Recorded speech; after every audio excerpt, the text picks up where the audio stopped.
Picture a world where the moon is no longer a distant, silent sphere in our night sky, but a thriving center of human innovation, a place where cities gleam under the blackness of space, research stations hum with activity, and mining operations harvest resources that fuel our expansion into the cosmos.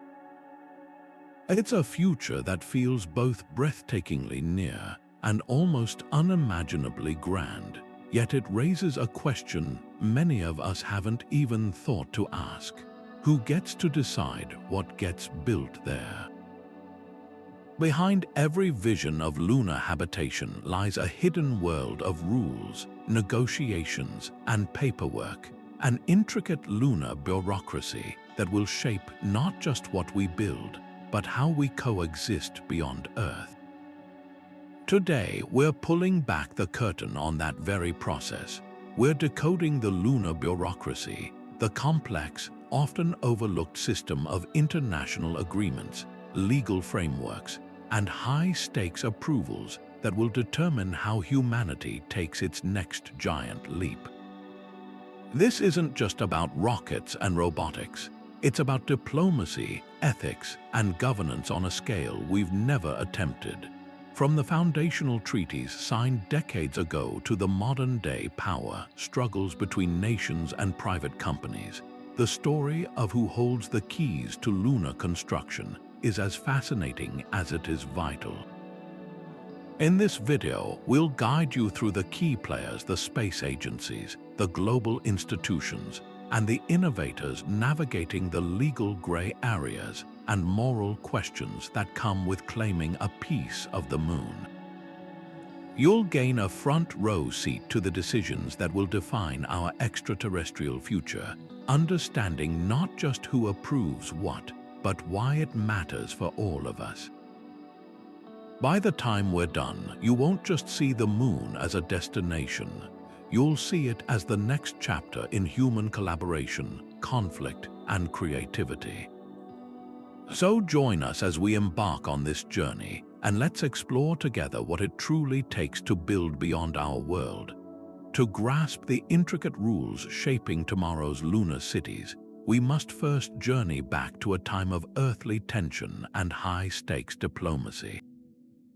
The foundation for all moon construction wasn't laid by engineers or architects, but by diplomats during the Cold War.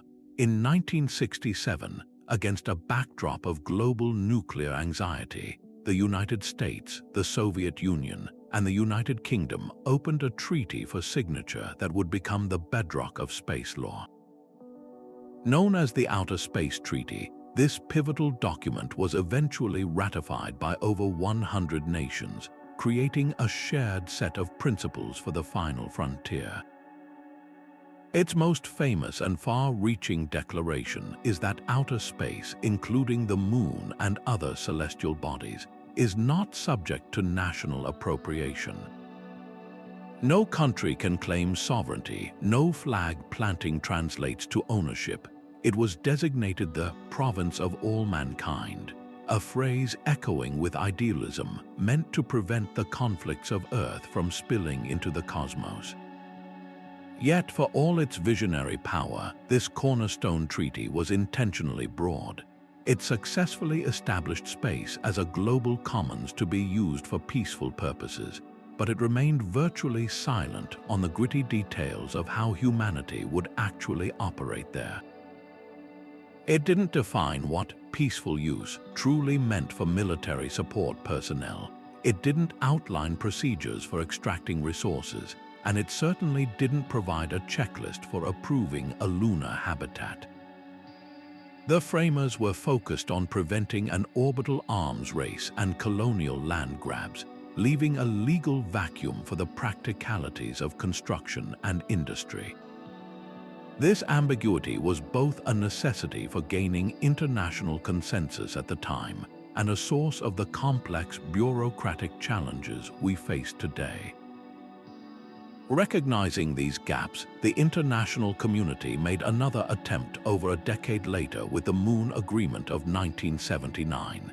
This treaty went much further, explicitly stating that the Moon and its natural resources are the common heritage of mankind, and proposing an international regime to govern resource exploitation once it became feasible. However, this agreement faced a critical lack of adoption. Major spacefaring nations, including the United States, Russia, and China, never ratified it. They viewed its provisions as overly restrictive and a potential barrier to commercial investment and development. The Moon Agreement, while ambitious, ultimately highlighted a fundamental divide in how nations believed space resources should be managed, leaving the world without a universally accepted framework. This historical sequence, from the foundational but vague Outer Space Treaty to the specific but unratified Moon Agreement, created the layered and sometimes contradictory legal landscape we navigate now. It's a system built not on a single clear blueprint, but on decades of diplomatic negotiation, compromise, and cautious incrementalism. Every discussion about approving a lunar module or a mining operation today is happening atop this decades-old foundation, where the lofty ideals of "for all mankind" meet the practical needs of steel, glass, and human ambition. So who holds the keys to the kingdom when it comes to actually getting a building permit on the Moon? While international treaties set the stage, the most visible and active players in this process are the national space agencies.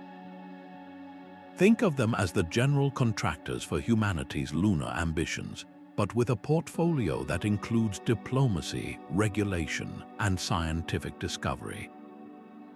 These are not monolithic entities. Each brings its own priorities, capabilities, and political backing to the table.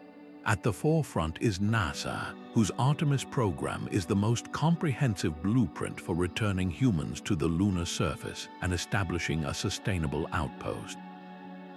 NASA doesn't just dream about this, it actively coordinates with other nations through the Artemis Accords, creating a coalition of the willing to share costs, technical knowledge, and a common set of rules for operating together. But it's far from a one-agency show. The European Space Agency, or ESA, brings its own expertise, particularly in robotics and modular habitat design, with member states like Germany, Italy, and France contributing critical components. Roscosmos, Russia's space agency, has decades of experience in long-duration spaceflight and space station operations, though its current international partnerships are in a state of flux. And then there's the China National Space Administration, CNSA, which is pursuing its own ambitious path with the International Lunar Research Station project, a direct counterpart to Artemis that is attracting its own set of partner nations. Each of these agencies acts as a gatekeeper for its respective countries' activities, responsible for ensuring that any hardware they send to the Moon complies with both national laws and international obligations. Their role extends far beyond just launching rockets. These agencies are deeply involved in the nitty-gritty of creating the rulebook for lunar settlement. They collaborate through groups like the International Space Exploration Coordination Group to establish common safety standards, how to ensure a habitat can withstand the relentless blast of micrometeoroids, or how to design a communication system that all partners can use. They draft the environmental guidelines that will protect the Moon's pristine scientific value from contamination. They set the technical requirements that a private lander must meet to be granted permission to dock at the Lunar Gateway. In many ways, they are the de facto regulators, translating the lofty principles of treaties into actionable engineering checklists. However, it's crucial to understand that their power is not absolute. A space agency's authority is entirely derived from its national government. NASA answers to the United States Congress and the President. ESA's programs require consensus from its member states. This means their decisions are often shaped by political winds, budgetary constraints, and national strategic interests back on Earth. Furthermore, they are all bound by that complex web of international law we discussed, which limits their ability to act unilaterally. They cannot, for example, approve a project that claims sovereignty over a lunar territory, as that would blatantly violate the Outer Space Treaty. This creates a fascinating dynamic where these powerful organizations must constantly navigate between driving progress and respecting the legal and diplomatic guardrails that keep the peace. Their significant yet constrained influence sets the stage for other crucial entities to enter the fray and help shape the future of lunar governance. While national space agencies act as the primary enforcers and gatekeepers, their authority is fundamentally derived from a collection of international treaties. These documents are not mere historical artifacts. They are the living, breathing legal backbone of all lunar activities, forming a complex web of rights, responsibilities, and restrictions that every builder, miner, and explorer must navigate. The absolute cornerstone of this entire system is the Outer Space Treaty of 1967. Its most famous and critical provision is the clear prohibition against national appropriation. This means no country can claim the Moon or any part of it as its own territory through claims of sovereignty, use, occupation, or by any other means. It established the Moon as a global commons, the province of all mankind, a phrase meant to prevent the colonial land grabs that have defined so much of human history. Yet, in a brilliant piece of diplomatic ambiguity, the treaty also explicitly allows for the use of outer space. This delicate balance between banning ownership while permitting use is the central tension that all lunar construction must resolve. It's the reason a company can't own a crater but might be able to own the oxygen it extracts from the lunar soil. But the legal framework doesn't stop there. Other treaties add critical layers of detail and consequence. Take the Liability Convention of 1972, for instance. This agreement establishes that a launching state is absolutely liable for damage caused by its space object on the surface of the Earth or to aircraft in flight. More importantly for our purposes, it establishes fault-based liability for damage occurring elsewhere in space, such as on the Moon. Imagine a scenario where a robotic construction vehicle from one nation accidentally veers off course and plows into another country's multi-billion-dollar lunar habitat. The Liability Convention provides the legal pathway for determining responsibility and securing compensation. This isn't just an abstract legal concept, it has direct, real-world implications. Insurance companies underwriting these incredibly risky lunar ventures scrutinize these treaties to calculate premiums, and national approval processes for a mission will heavily weigh its potential to cause such costly international incidents.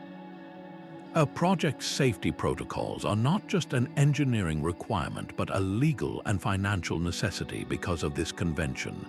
In more recent years, we've seen the emergence of a new kind of agreement designed to address the gaps in these older treaties, the Artemis Accords.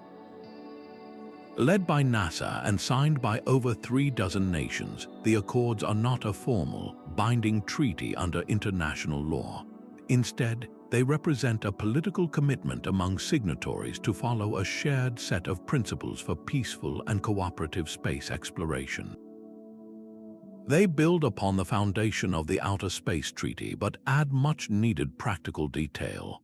Key provisions include a commitment to transparency, publicly sharing scientific data and plans. They emphasize interoperability, pushing for common technical standards so that different nations' systems can actually work together, a crucial element for any successful lunar base. Perhaps most innovatively, they introduce the concept of safety zones. These are temporary areas around a lunar site where others would agree to avoid interfering with ongoing operations. a pragmatic solution to prevent accidental collisions or disruptions without making a claim of permanent ownership. Together, these agreements, the foundational treaties and the modern accords, create a patchwork of rules for a company like SpaceX or a national agency planning a complex construction project. This landscape is a maze. They must hire specialized space lawyers to interpret how these overlapping and sometimes vague obligations apply to their specific mission. Does setting up a semi-permanent base constitute a prohibited national appropriation or an allowed use? How does the liability convention apply if a private company rather than a state causes the damage? The Artemis Accords provide some guidance, but not all nations are signatories, creating a potential for conflict. This complex interplay between hard law, soft law, and national interpretation is why understanding these treaties is not just an academic exercise. It is the essential first step for anyone who seriously wants to build on the moon, dictating everything from design and partnership choices to the very insurance that makes the endeavor financially possible.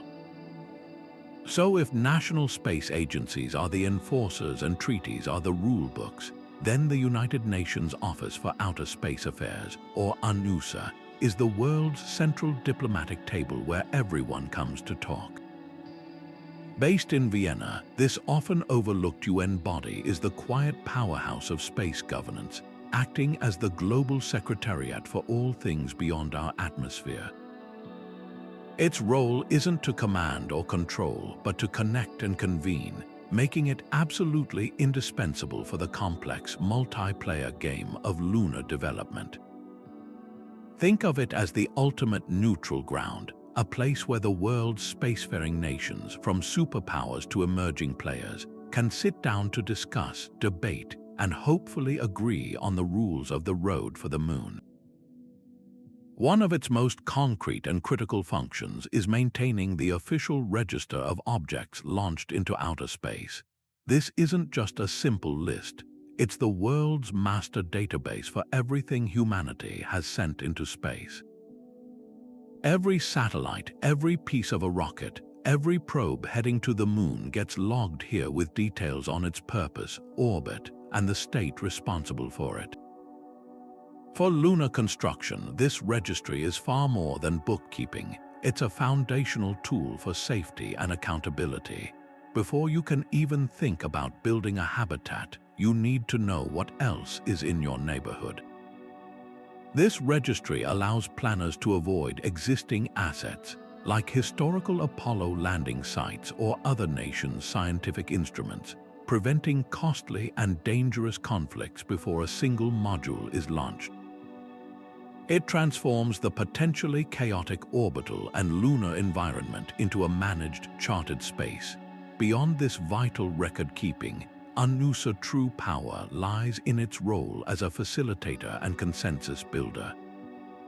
It provides the essential platform for the ongoing conversations that shape international space law, primarily through its support of the UN Committee on the Peaceful Uses of Outer Space, known as COPUOS. This is where the painstaking work of diplomacy happens. Delegates from member states gather to discuss emerging issues, from the challenges of small satellites to the ethics of space resource utilization. While forging a new binding treaty is a slow and arduous process, these discussions often lead to the creation of softer law guidelines, principles, and resolutions that gradually harden into accepted norms of behavior. For a lunar construction company, these evolving norms are what create a predictable and stable environment for investment. Knowing that the international community is moving toward a common standard on something like orbital debris or environmental protection reduces the risk that their multi-billion-dollar project will suddenly be deemed non-compliant. This influence, while indirect, is profound. UNOOSA itself doesn't have the authority to greenlight a lunar base or deny a mining permit. That power remains with national governments. However, its recommendations carry immense weight. a set of guidelines on sustainable lunar practices developed through a UNOOSA-facilitated process will almost certainly be adopted into the national regulations of its member states. A company seeking approval from the U.S. FAA or the French Space Agency will find that those national regulators are using standards that were debated and refined on the global stage in Vienna.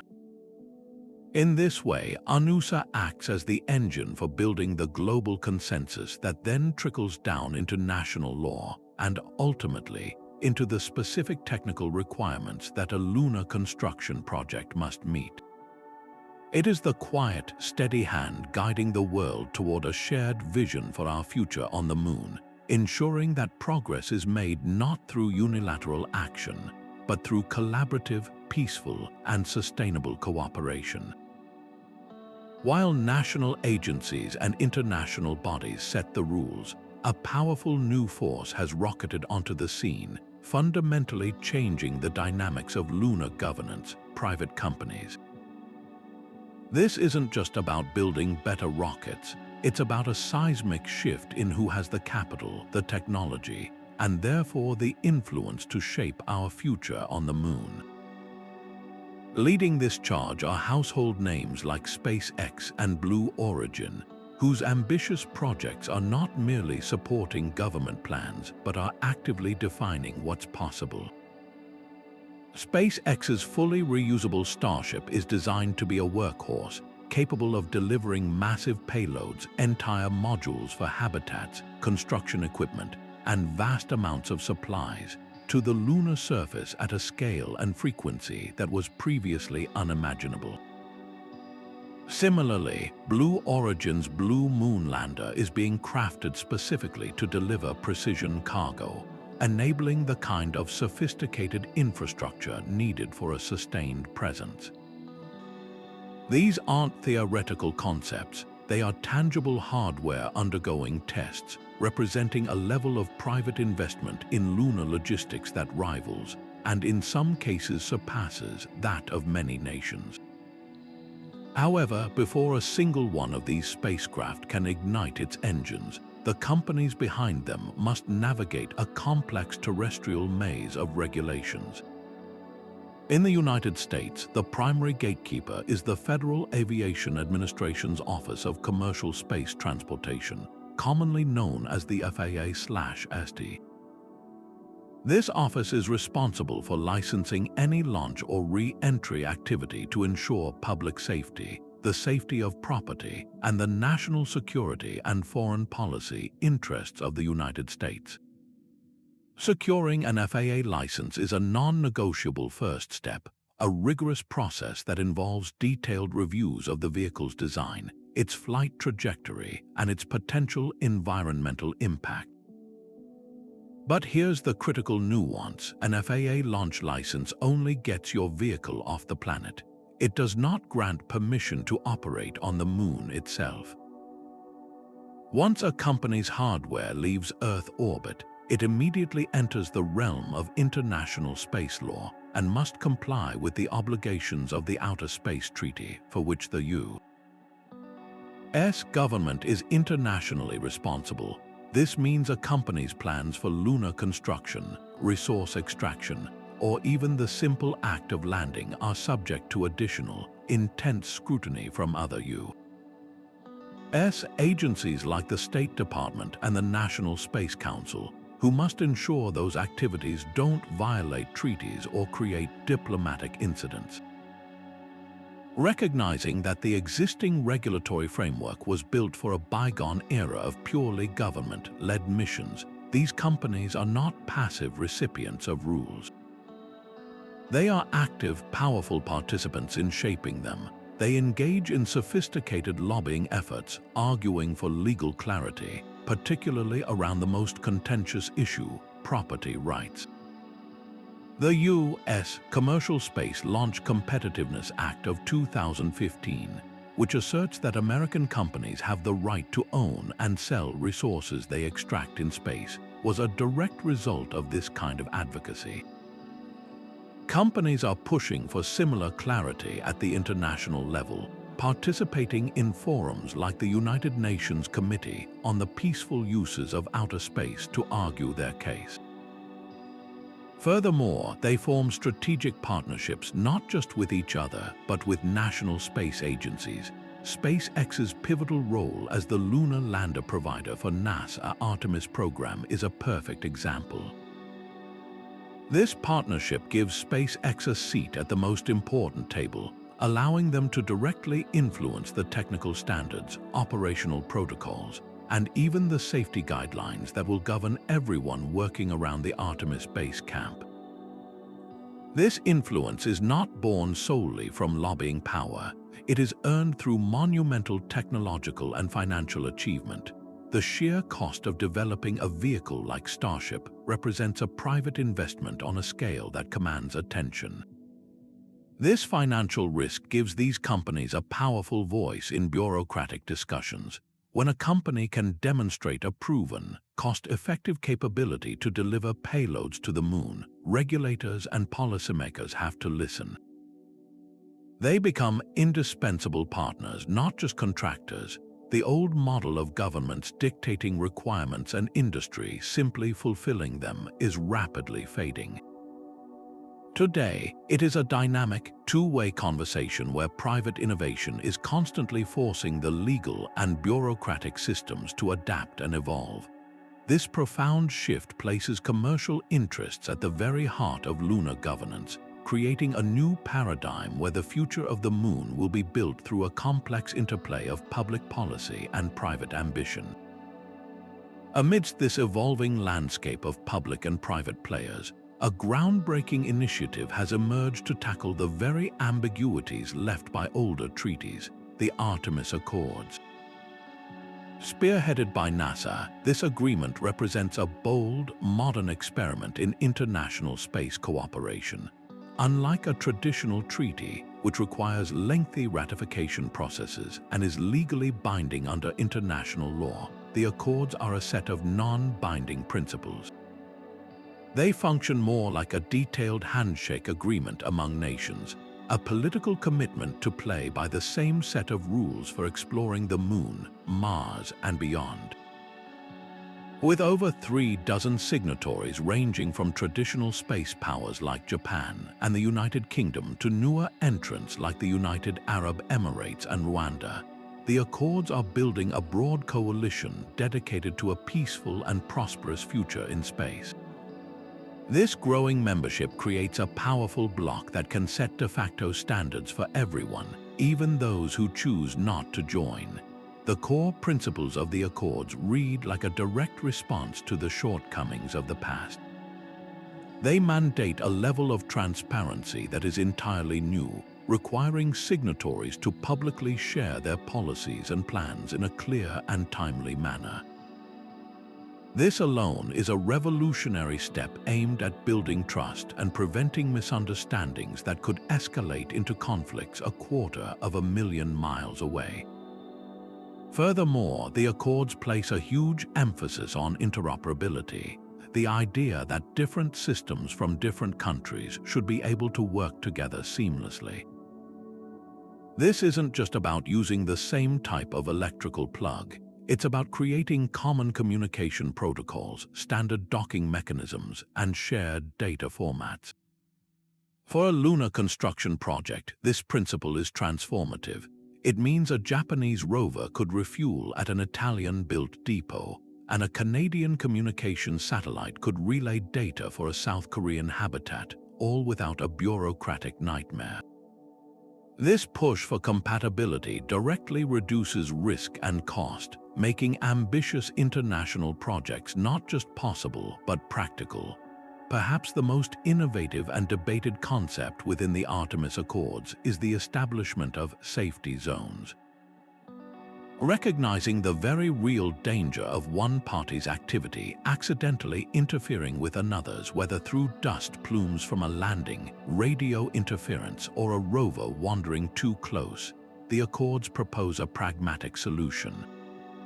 A signatory can declare a temporary safety zone around its area of operation, not as a claim of territory, but as a notification of a temporary hazard.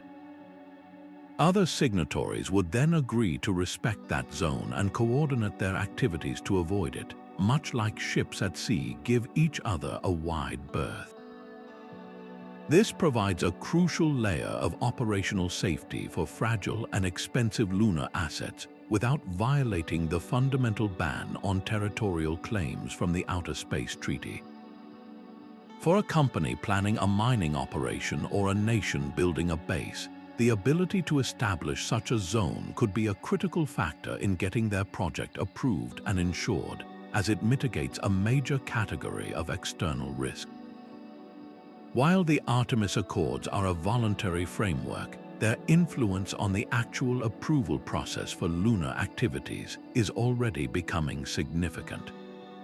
A company seeking a license from a signatory nation will find that the national regulators are now using the Accords principles as a guideline.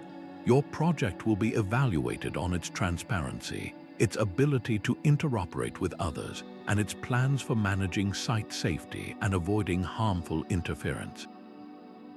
This creates a powerful incentive for even non-signatory entities to design their missions to be Accords compliant, if they want to work with the large and growing coalition of nations that are.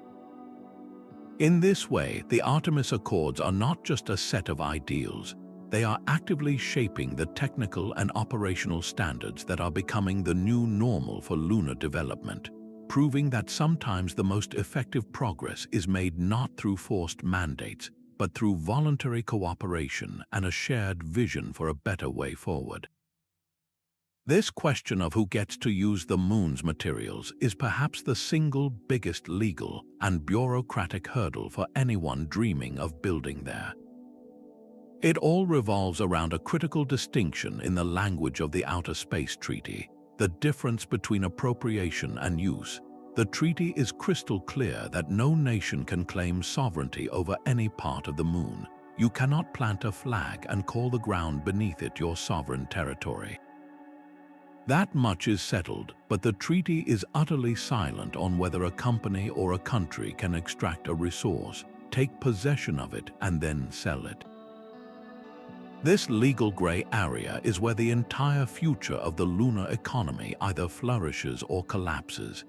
Into this void stepped the United States with a landmark piece of legislation in 2015, the U.S. Commercial Space Launch Competitiveness Act. This law did something bold and controversial. It explicitly stated that American citizens and companies engaged in commercial space exploration have the right to possess, own, transport, use, and sell any space resource they obtain. This includes water ice harvested from permanently shadowed craters, oxygen locked inside the lunar soil, or even valuable metals. The law carefully frames this not as a claim of territory, but as a recognition of property rights over the extracted materials themselves, a crucial legal nuance. It was a declaration that if you have the technology and the courage to go get it, you can own it and profit from it, a powerful incentive designed to kickstart private investment. This American position found a powerful echo on the international stage within the Artemis Accords. Signatory nations to the Accords affirm that the extraction and utilization of space resources is a critical activity that should be encouraged, and they commit to transparency in their operations. This creates a coalition of countries, a kind of resources club, that operates under a shared understanding of the rules of the game. For a company based in a signatory nation, this provides a much clearer and more supportive regulatory pathway. It signals that their national government will back their right to own what they mine, at least within the framework of that international agreement. However, not everyone on Earth agrees with this interpretation. Some nations, including historical space powers like Russia, argue that the U.S. approach and the Artemis Accords are a direct violation of the spirit of the Outer Space Treaty. They point to the Separate Moon Agreement of 1979, which declares the moon and its resources to be the common heritage of mankind. This phrase suggests that resources should be managed for the benefit of all humanity, potentially through an international regime that would oversee extraction and distribute the benefits, somewhat similar to how deep-sea mining is theoretically governed in international waters. While the Moon Agreement has very few signatories, the principle of common heritage remains a powerful rhetorical and diplomatic tool used to challenge what some see as a potential for a new era of space-based colonialism led by wealthy nations and corporations. This fundamental disagreement creates a bureaucratic minefield for any project that relies on using local materials. Imagine a U.S. company planning to build a habitat using 3D printed regolith bricks. Its own national law, backed by the Artemis Accords, gives it the green light to mine that soil. But another nation that does not recognize those rules might view that operation as illegal appropriation. They could lodge formal diplomatic protests, threaten sanctions, or even argue that the company's activities jeopardize the scientific value of the lunar environment. This international friction doesn't just create political headaches, it introduces immense financial risk. No investor wants to fund a multi-billion-dollar mining operation that could be declared illegitimate by a significant portion of the world community. Therefore, securing approval for such a project isn't just about passing a technical review with a space agency.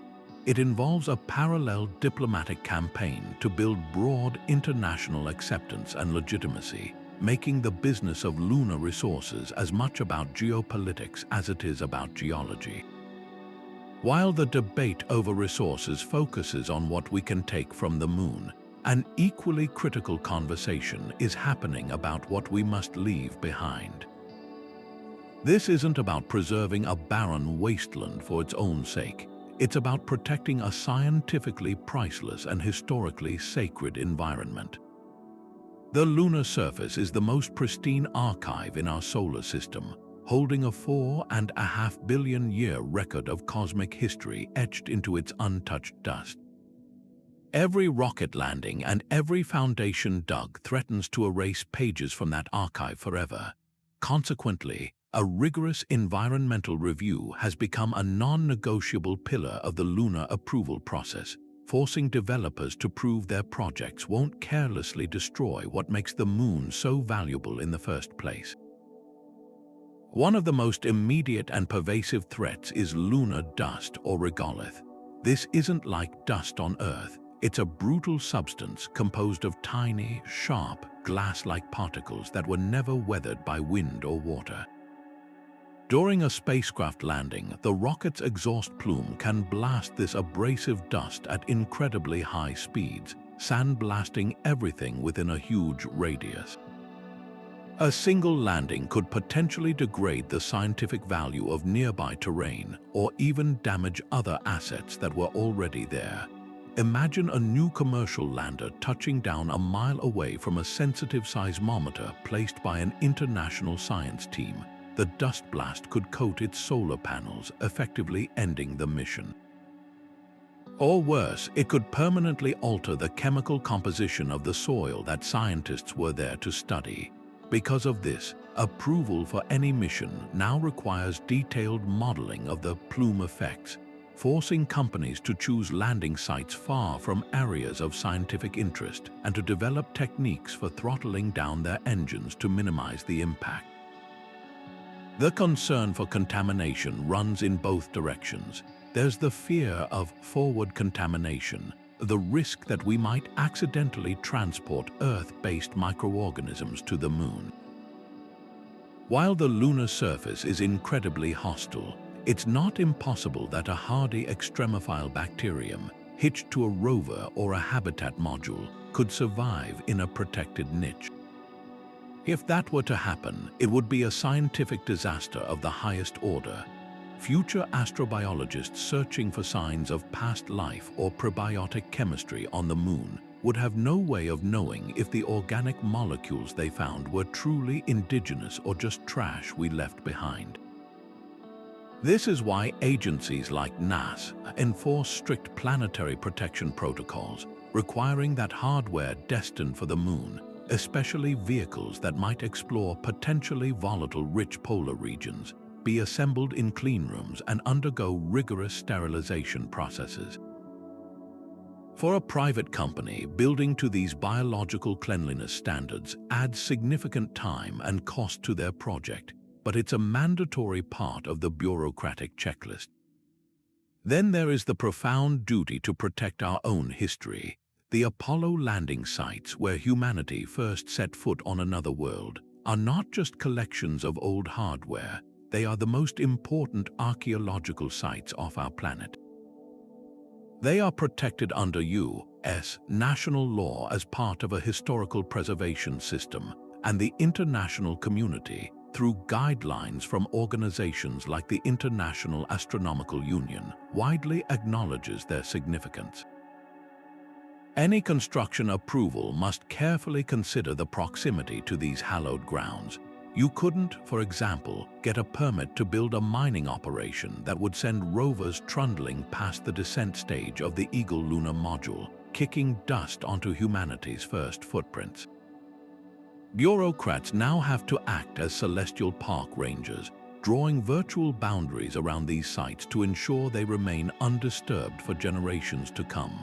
A testament to the idea that our expansion into space must be guided by reverence, not just resource extraction. These environmental safeguards fundamentally change the calculus for any lunar project. They force engineers to design differently, lawyers to negotiate harder, and CEOs to budget for more than just steel and fuel. They add layers of complexity and months of review to the approval process. But this isn't seen as mere red tape. It's a collective acknowledgement of a deeper responsibility. We are not just visiting the moon, we are moving in, and that comes with an obligation to be good neighbors, not just to each other, but to the unique and fragile world we are entering, ensuring that our expansion is sustainable, thoughtful, and worthy of the future we hope to build there. Building a structure on the moon is an exercise in managing extremes that are almost unimaginable on Earth. The approval process for any lunar project is therefore built upon a foundation of rigorous safety regulations, designed to protect not only the astronauts and workers inside, but also the enormous financial and scientific investments they represent. This isn't about simple building codes. It's about creating a bubble of habitability in one of the most hostile environments known to humanity. Every single component, from the largest habitat module to the smallest airlock seal, must be proven capable of surviving a relentless onslaught of threats, and demonstrating that resilience is the key to unlocking bureaucratic approval. Consider the humble micrometeoroid. On Earth, these tiny particles of space dust mostly burn up harmlessly in our atmosphere. On the airless moon, they travel at staggering velocities, posing a constant shotgun-like threat. A pea-sized particle could strike with the force of a hand grenade, capable of puncturing a habitat wall and unleashing a catastrophic decompression event in minutes. Because of this, any construction plan submitted for approval must include extensive micrometeoroid impact assessments. Engineers use sophisticated computer models to simulate potential strikes and must demonstrate that their designs incorporate redundant safety measures. This often means building habitats with multi-layered walls, using materials like Kevlar and advanced composites as sacrificial bumpers that vaporize the particle before it can penetrate the primary pressure vessel. Some designs even propose covering entire structures with a thick layer of loose lunar regolith, using the moon's own soil as a natural radiation and impact shield. Getting a permit means proving your building won't become a death trap from a grain of sand moving at 17,000 miles per hour. Then there's the thermal environment, which is less an environment and more a violent pendulum swing.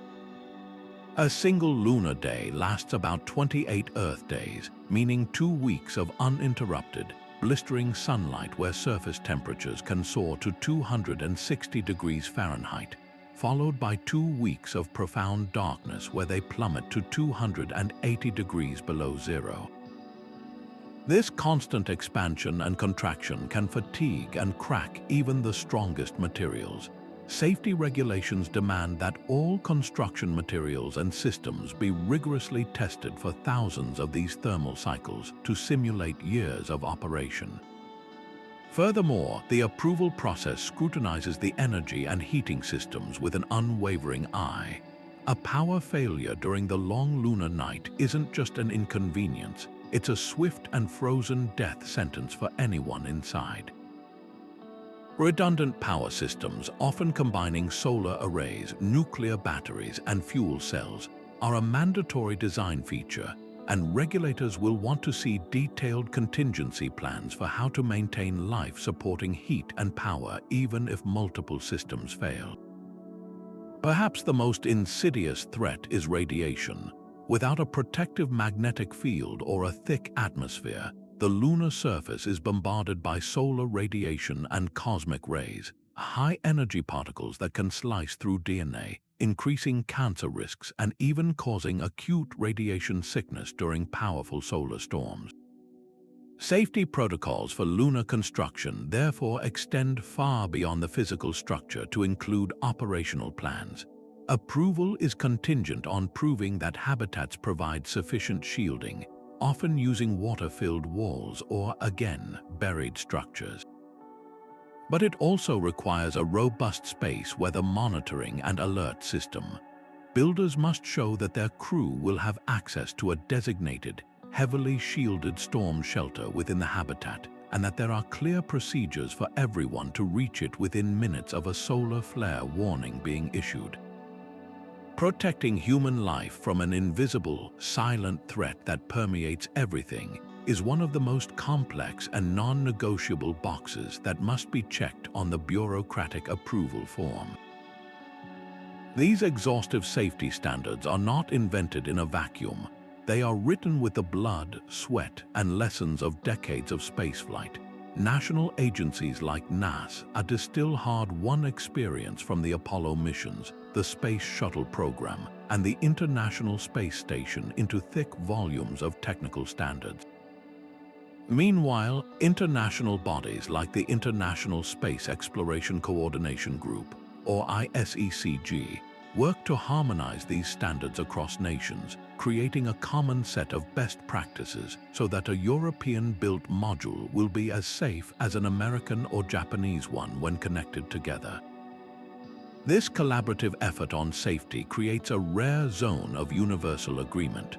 While nations might argue over resource rights, everyone agrees that a catastrophic failure on the moon would be a devastating setback for all of humanity. This shared commitment to preserving life and infrastructure makes safety protocols the most universally accepted and rigorously enforced layer of the entire lunar bureaucratic process, a necessary fortress of rules designed to allow ambition to flourish without being consumed by the unforgiving nature of space. So what happens when, despite all these careful rules and safety protocols, things still go wrong? When a dispute erupts 238,000 miles from the nearest courthouse. The reality is that with so many actors concentrated in the most valuable lunar real estate like the water-rich South Pole, clashes are not a matter of if, but when. A mining rover from one country might accidentally cross into an area another nation considers its operational safety zone. A rocket landing could kick up debris that damages a nearby solar farm. Or two companies might both claim exclusive rights to the same ice deposit, each pointing to a different interpretation of international law to justify their claim. Resolving these conflicts is perhaps the ultimate test of the entire lunar bureaucratic system, and the mechanisms for doing so are a fascinating blend of old Earth diplomacy and bold new proposals. Right now, the primary tool for resolving a lunar dispute is the same one we use for conflicts on Earth: state-to-state diplomacy. The foundational legal instrument here is the Liability Convention of 1972. This treaty establishes that if a space object from one country causes damage to another country's property on the Moon, the launching state is financially liable. So, if a Japanese lander crashes into a European habitat, the two governments would engage in diplomatic discussions, backed by the legal framework of the convention, to determine fault and negotiate a settlement for damages. This process, while established, is slow, politically charged, and entirely dependent on the goodwill and cooperation of the nations involved.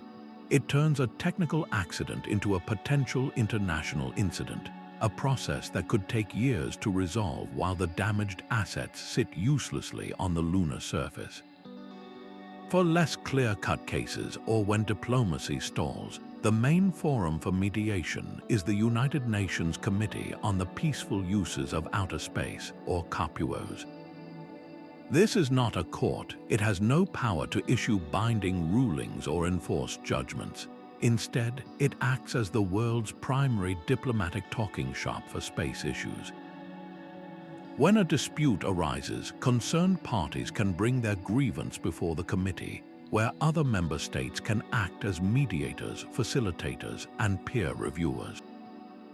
The goal is to foster dialogue, clarify misunderstandings, and build consensus around a peaceful solution. The strength of this approach is its inclusivity and its focus on de-escalation. Its weakness is its lack of teeth. It can suggest and recommend, but it cannot compel action, making it ill-suited for resolving high-stakes, time-sensitive conflicts where billions of dollars are on the line. Recognizing these limitations, many legal scholars and space industry leaders are advocating for a more robust and specialized system, a dedicated international arbitration body for space disputes. The model often cited is the international tribunals that handle maritime law. For centuries, admiralty courts have provided a specialized, expert forum to resolve conflicts between ships from different nations on the high seas, a domain that, like space, is considered beyond national jurisdiction. A similar lunar court would be a neutral ground, staffed by judges well-versed in the nuances of space law, the Outer Space Treaty, and the technical realities of operating on the Moon. Parties in a dispute could agree in advance, perhaps as a condition of their mission approval, to submit to this court's binding arbitration. This would take the dispute out of the political arena and place it in a legal one, promising faster, more predictable, and more expert resolutions based on established law rather than political power. The push for such a system highlights a critical evolution in thinking about lunar governance.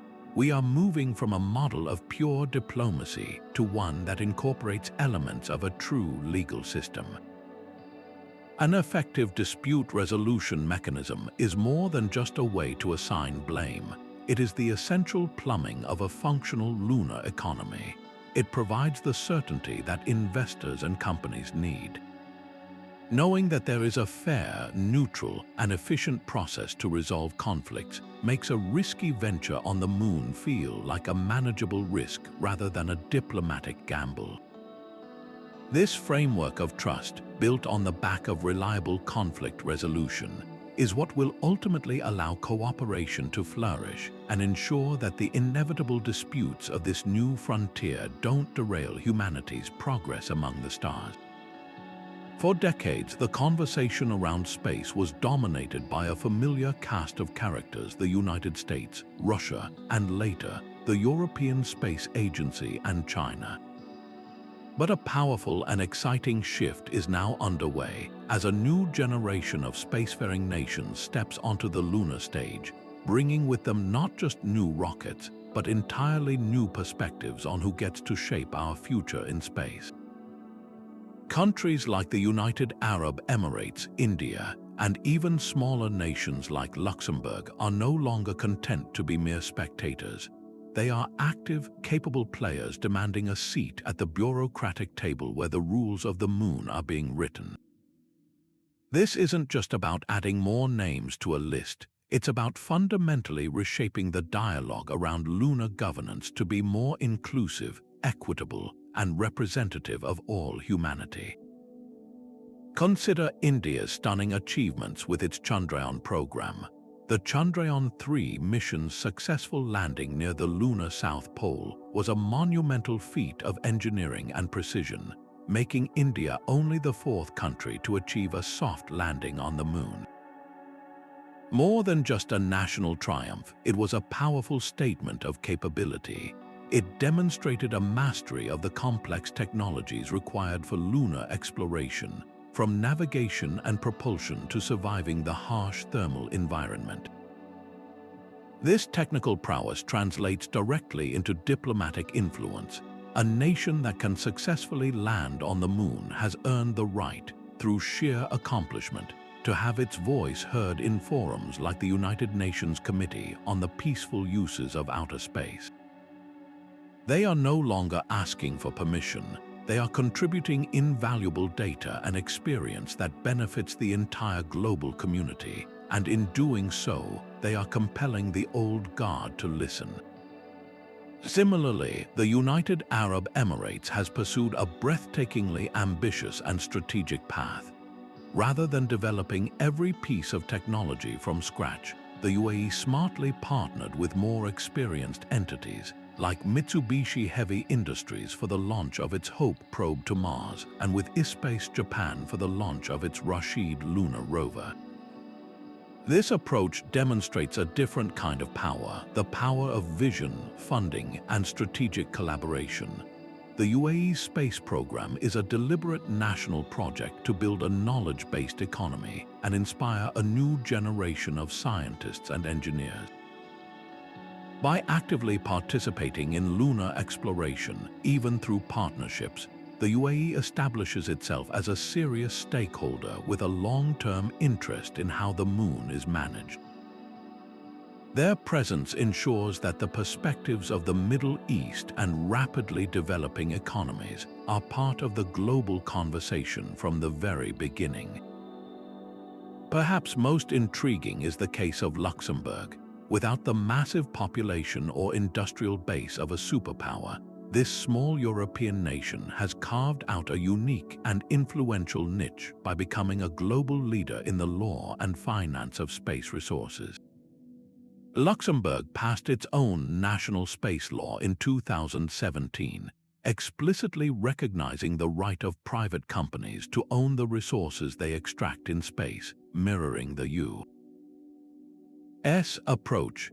This bold legal framework was designed to attract space mining startups and investment from around the world, effectively making Luxembourg a hub for the future space economy.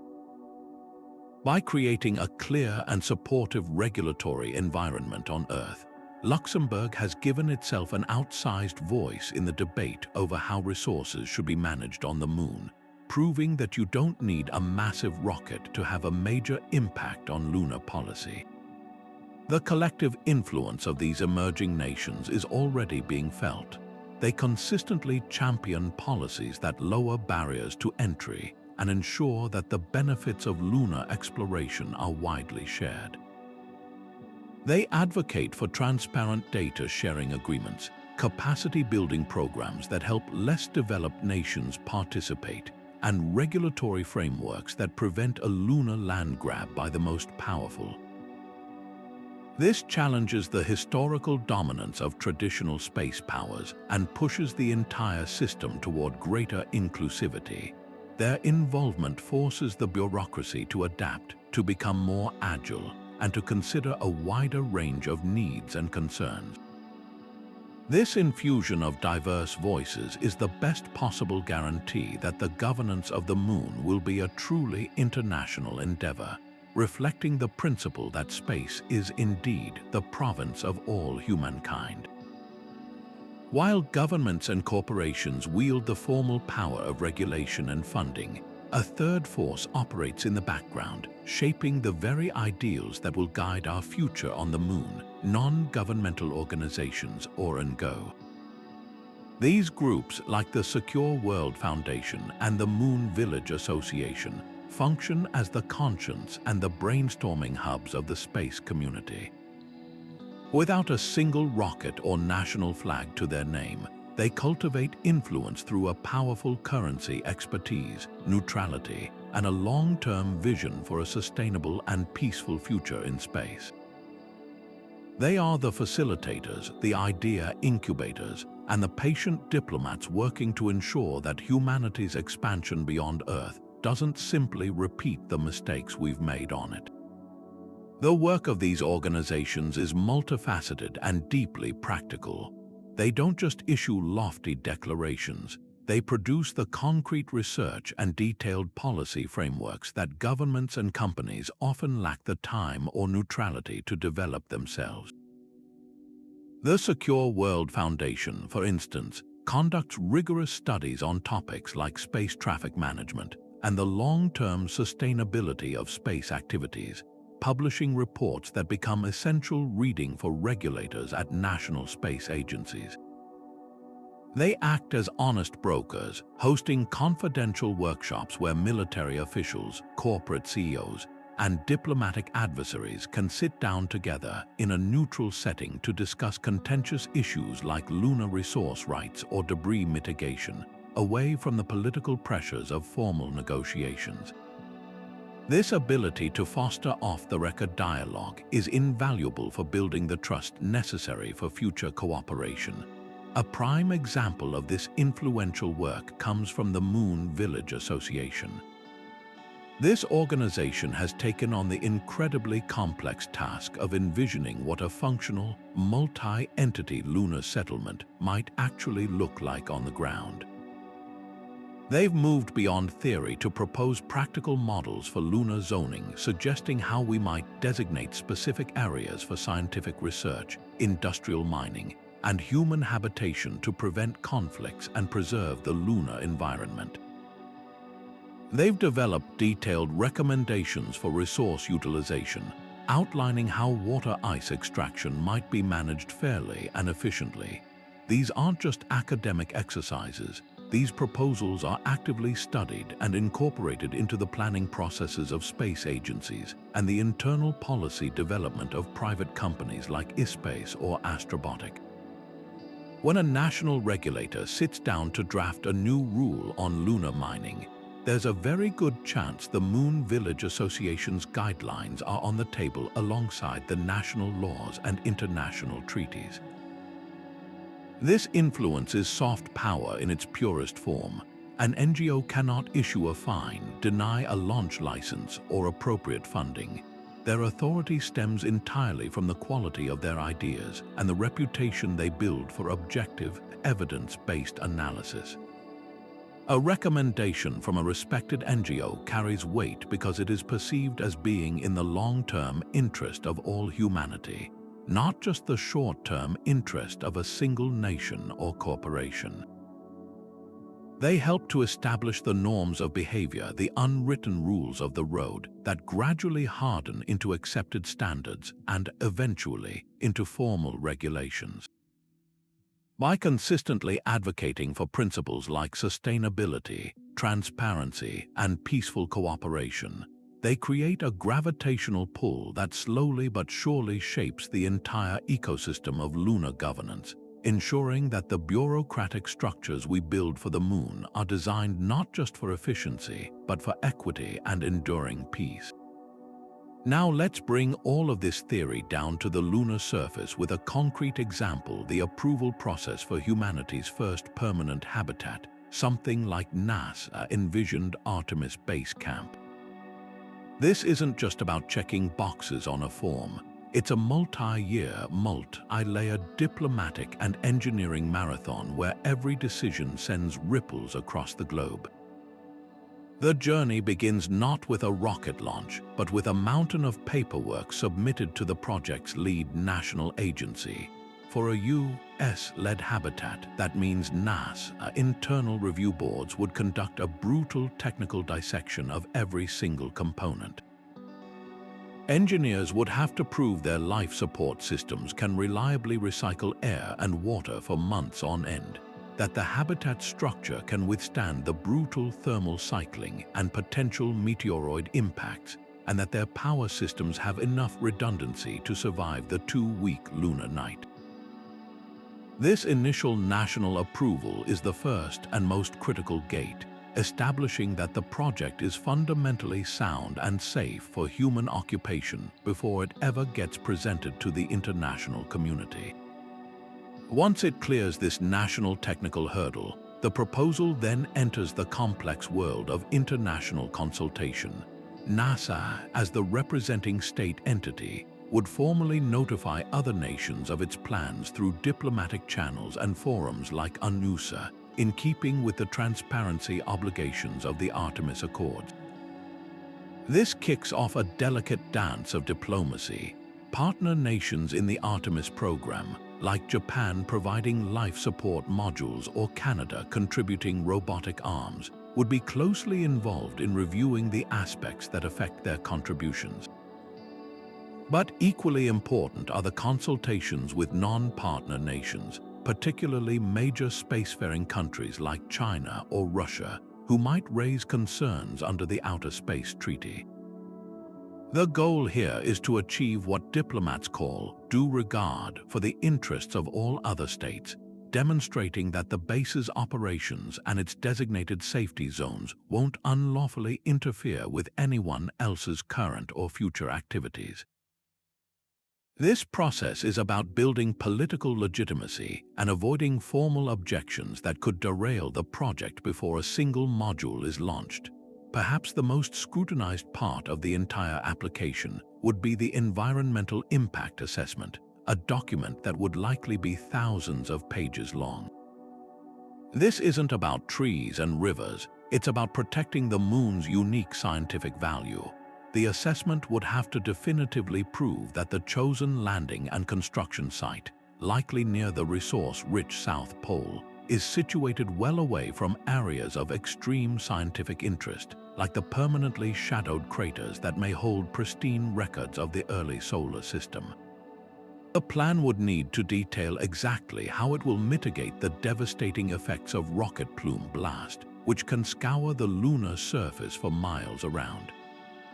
Will the lander use a slow, gentle descent? What kind of barriers or landing pads will be used to prevent soil erosion? Furthermore, the assessment would have to outline a comprehensive planetary protection protocol, detailing the sterilization methods used on all equipment to ensure no Earth microbes ever contaminate the lunar environment and compromise future science missions.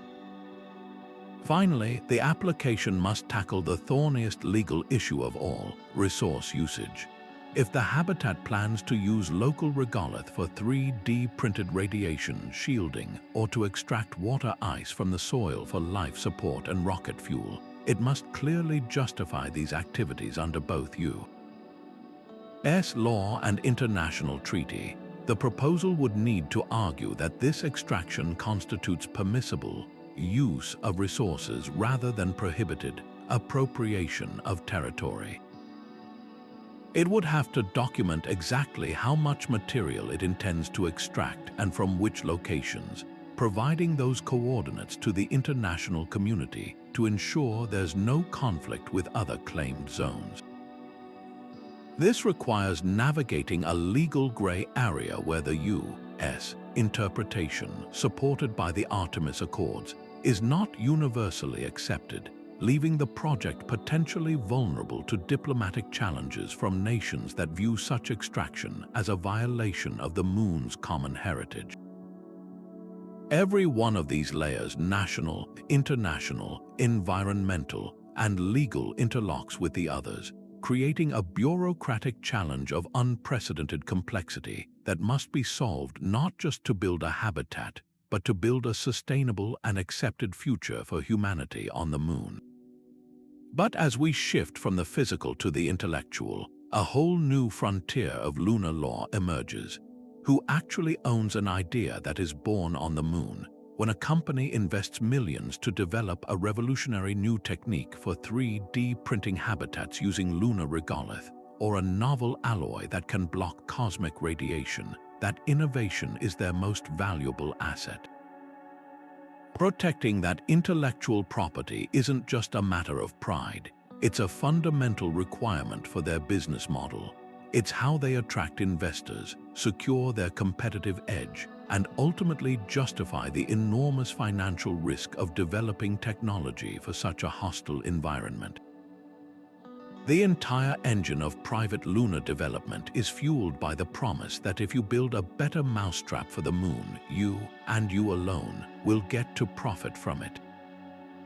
This protection is grounded in national law. In the United States, for example, the principle is clear. A patent granted by the U.S.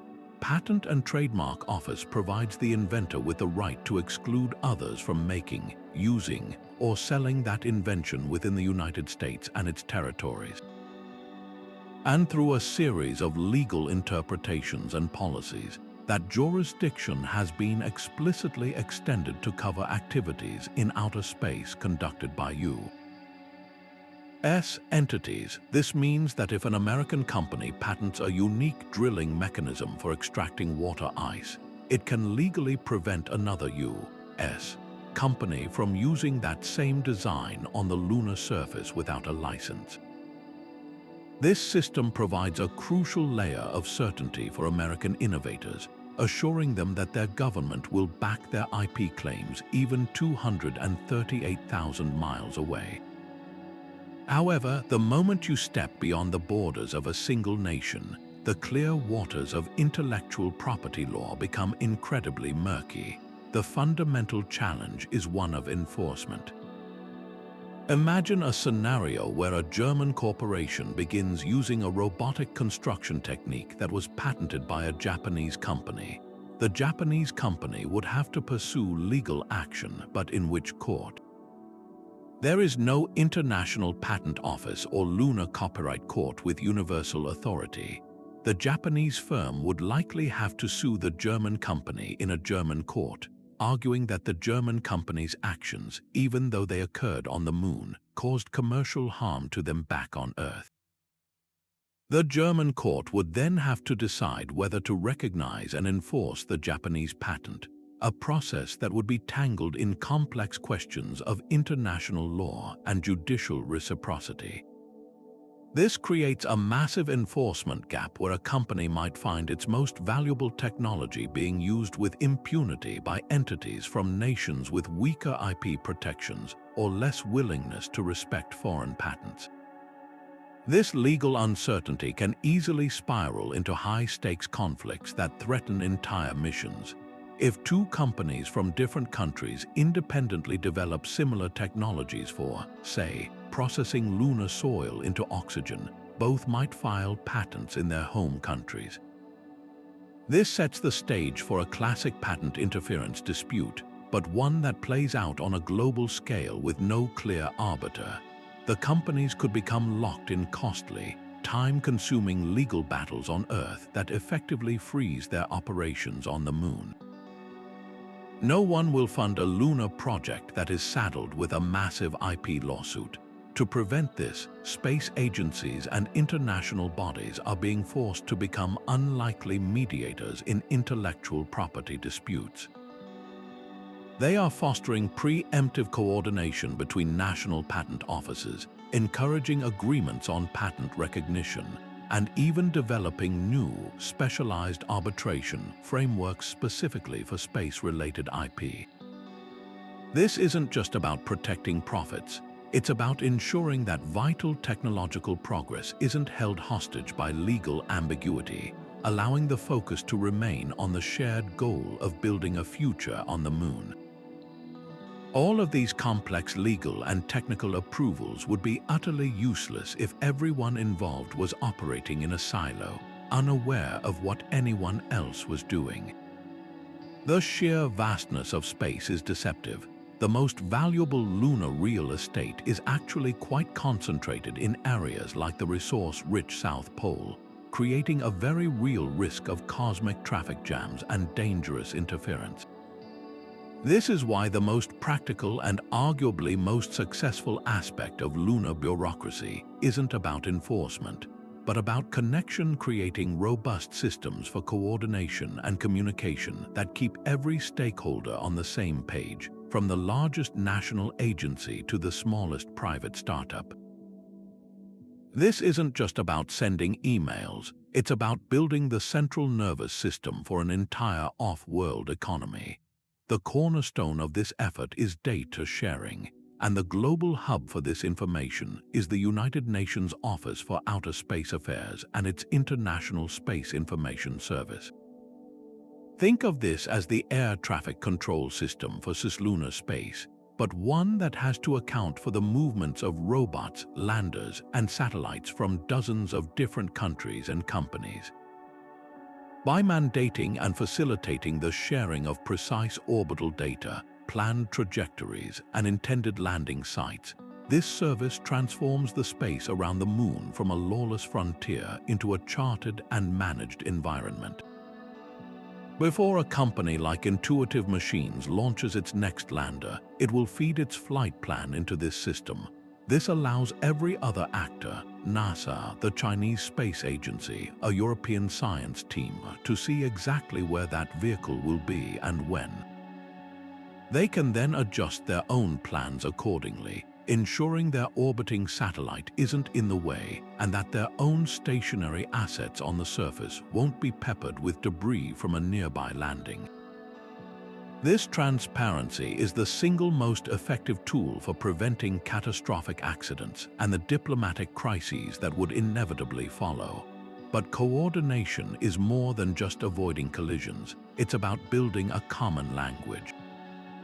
This happens through a constant cycle of meetings and working groups in forums like the Committee on the Peaceful Uses of Outer Space and the International Space Exploration Coordination Group. Here, technical experts from around the world sit down to literally write the rulebook together. They hammer out the minutiae of interoperability standards. What frequency will we all use for emergency communications? What digital data format will we adopt for mapping the lunar surface? What specific signal should a rover broadcast to identify itself to others? These might seem like minor technical details, but they are the grease that keeps the bureaucratic wheels turning smoothly. When everyone agrees to use the same standards, it means a habitat module built in Italy can seamlessly connect to a power unit from Japan, and a Canadian astronaut can operate a Korean rover without needing a custom-built interface. This level of harmonization drastically reduces the approval time for new projects, as regulators can quickly verify compliance with universally accepted benchmarks instead of negotiating a new set of rules for every single mission.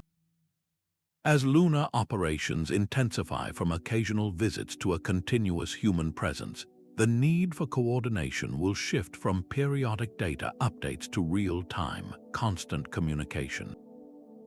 The future will require a dedicated lunar communications network, a system of satellites in orbit around the Moon providing continuous coverage, much like GPS and telecommunications satellites do on Earth.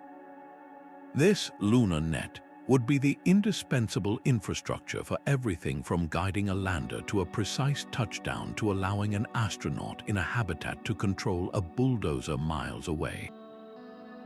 Its existence will become a prerequisite for approval. No regulator will greenlight a mission that relies on a fragile, single-point communication link that could fail and turn a vehicle into a silent, rogue object. This impending need underscores the critical importance of the interoperability standards being set today. A lunar internet built by a coalition of nations and companies, all using open, agreed-upon protocols, will be a powerful force for collaboration. Conversely, a future where competing powers build separate, incompatible networks could fracture lunar operations into isolated and potentially hostile camps, making the dream of a unified moon village impossible to achieve. Given the breakneck pace of lunar development, the current patchwork of treaties and ad hoc agreements is already showing its limits. We're likely on the cusp of a major evolutionary leap in how we manage our activities off-world, moving from a loose coalition of national regulators toward a more centralized and sophisticated system. The most plausible and transformative endpoint of this evolution could be the establishment of a dedicated international agency for space governance, modeled on successful terrestrial counterparts like the International Seabed Authority, which manages mineral-related activities in the deep ocean beyond national jurisdiction. Such a body would act as a one-stop shop for lunar approvals, harmonizing the currently fragmented processes into a single, standardized set of regulations that all participants would follow. This would dramatically reduce the bureaucratic burden on companies and nations, who would no longer have to navigate a labyrinth of different national laws and bilateral agreements.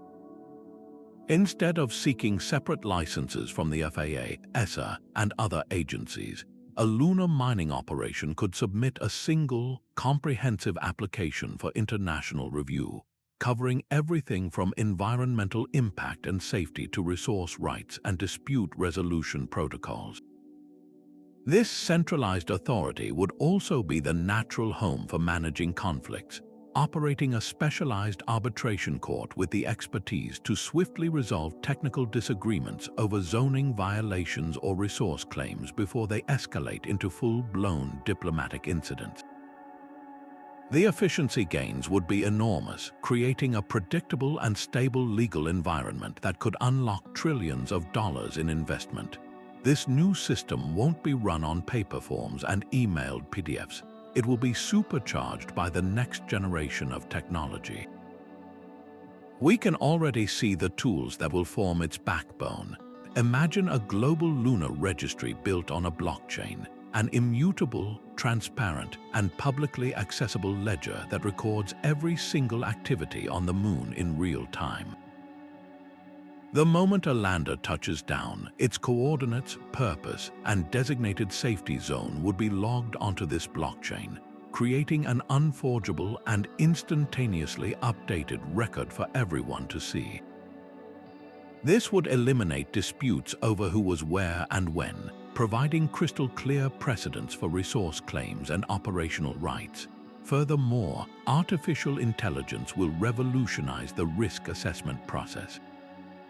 AI algorithms trained on vast datasets from past missions will be able to simulate thousands of scenarios for a proposed project, predicting potential failures, environmental impacts, and conflicts with other assets with a speed and accuracy far beyond human capability.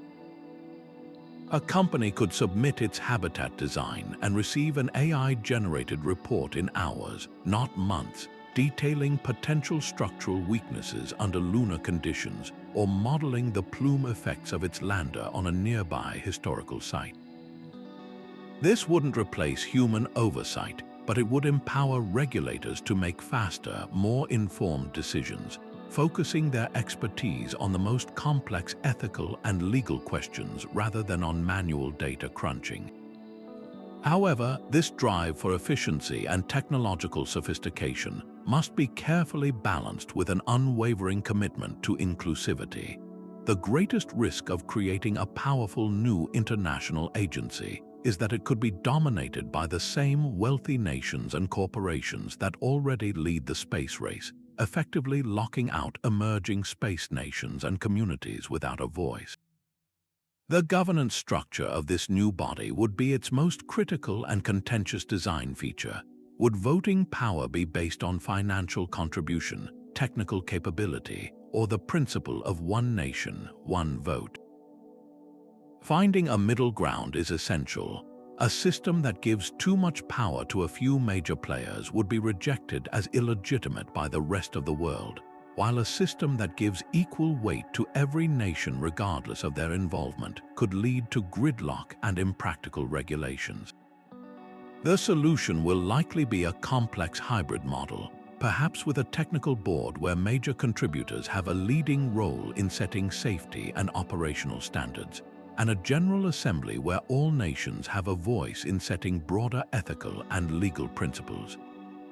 This ensures that while projects are evaluated for their technical merit efficiently, The overarching rules of the road are shaped by a diverse coalition of humanity, living up to the ideal that the moon is the province of all humankind.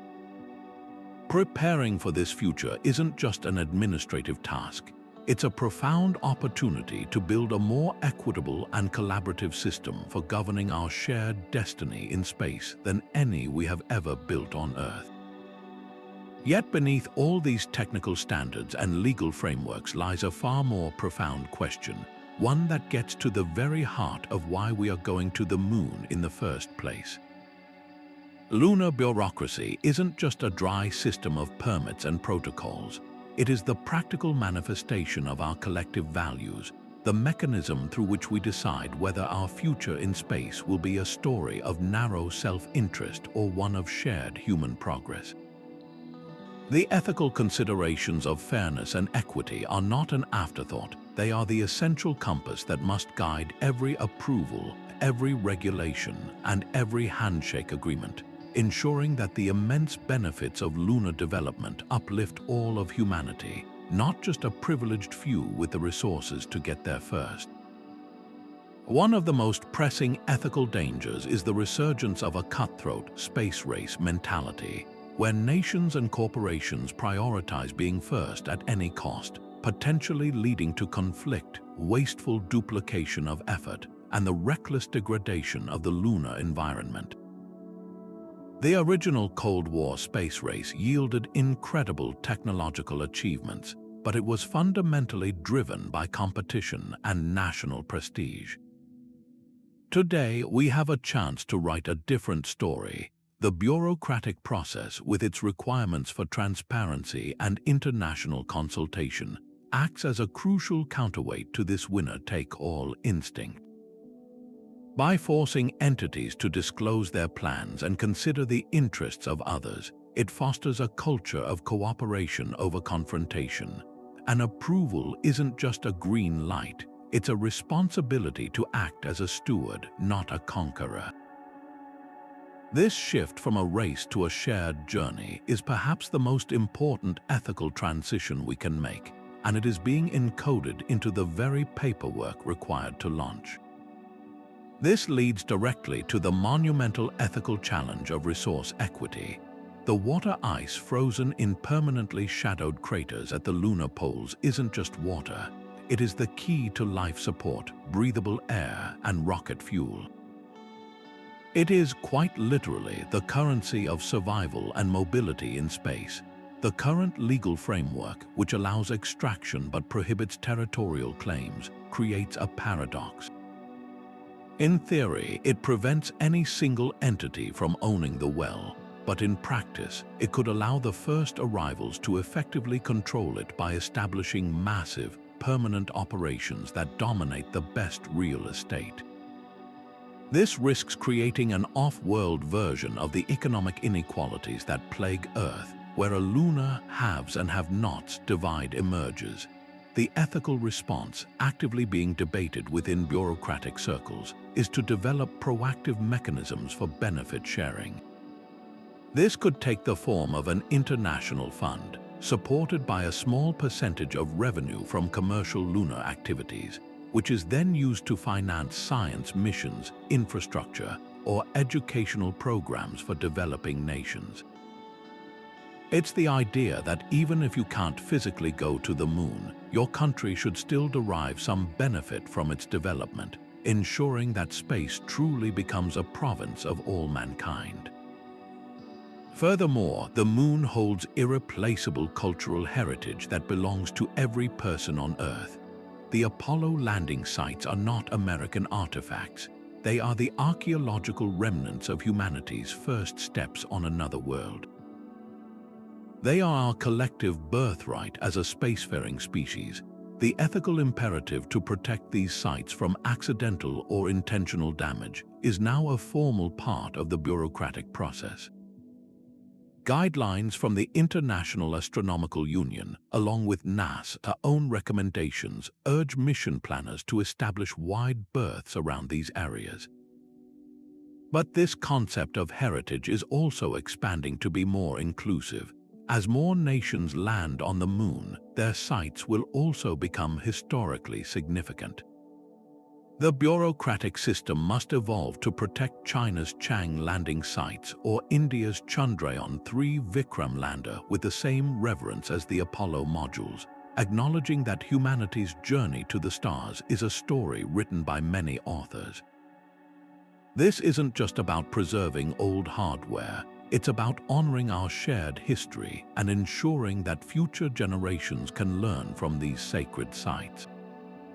Ultimately, weaving these ethical principles into the fabric of lunar governance requires a conscious and continuous effort to incorporate diverse perspectives.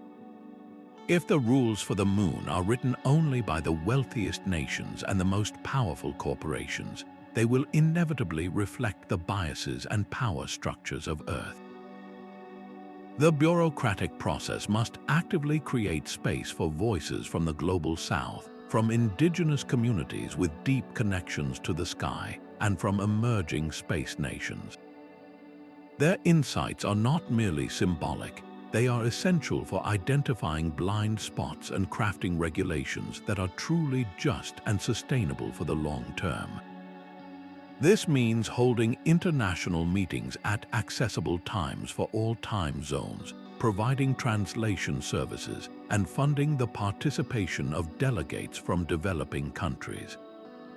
It means that an environmental impact assessment for a lunar mine should be reviewed not just by engineers in Houston, but by ecologists in Kenya and legal scholars in Chile. By building a bureaucracy that is as diverse as humanity itself, we ensure that the values we take to the moon are our very best, paving the way for a future that is not only technologically advanced but also ethically sound and universally embraced.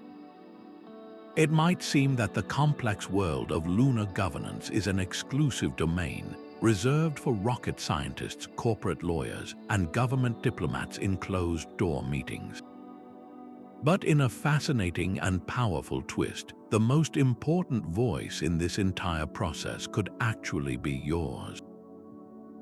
The future of the moon is not being decided solely in boardrooms or Capitol buildings.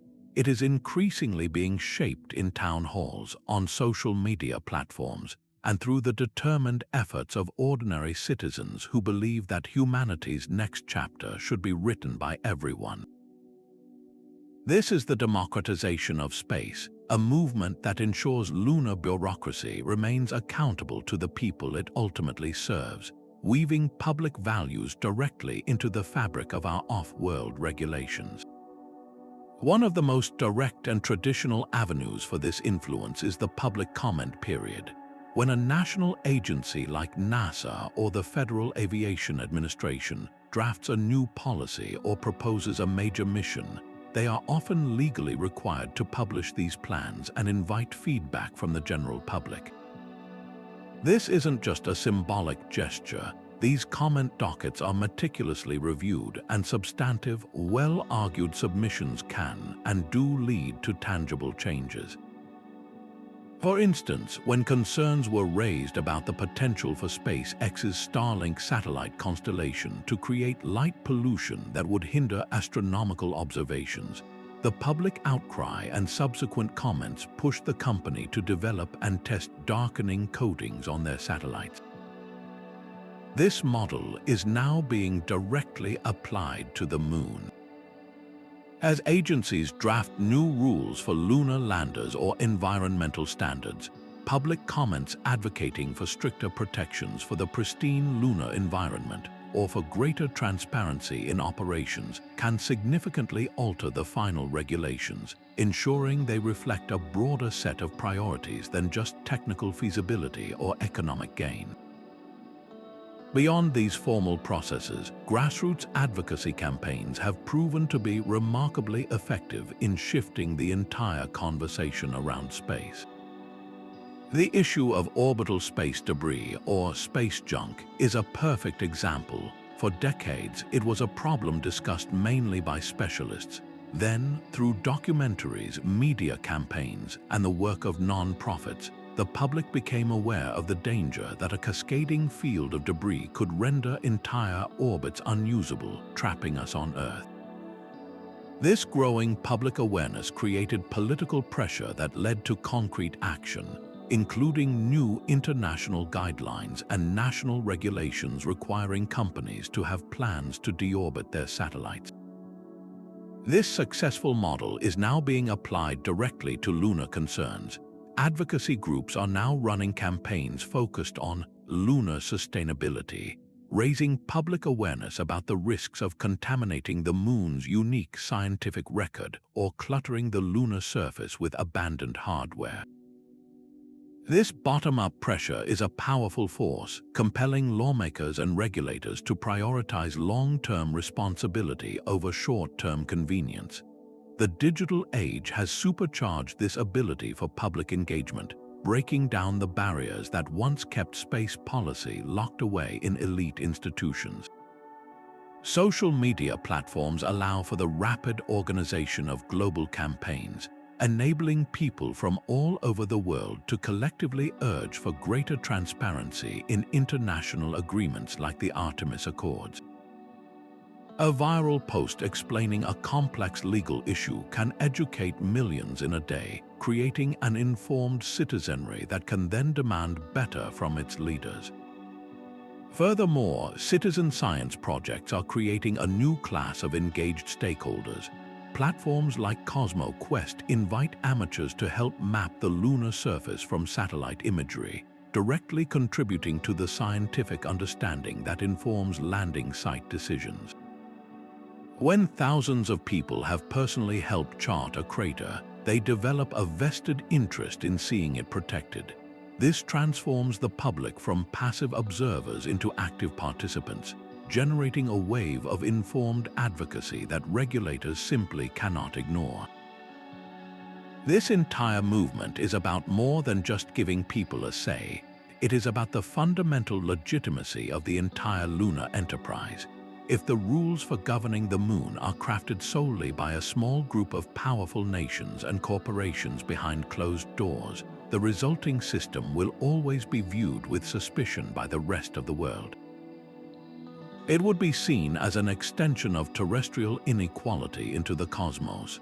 By actively inviting and incorporating public participation, the bureaucratic process gains a crucial layer of credibility.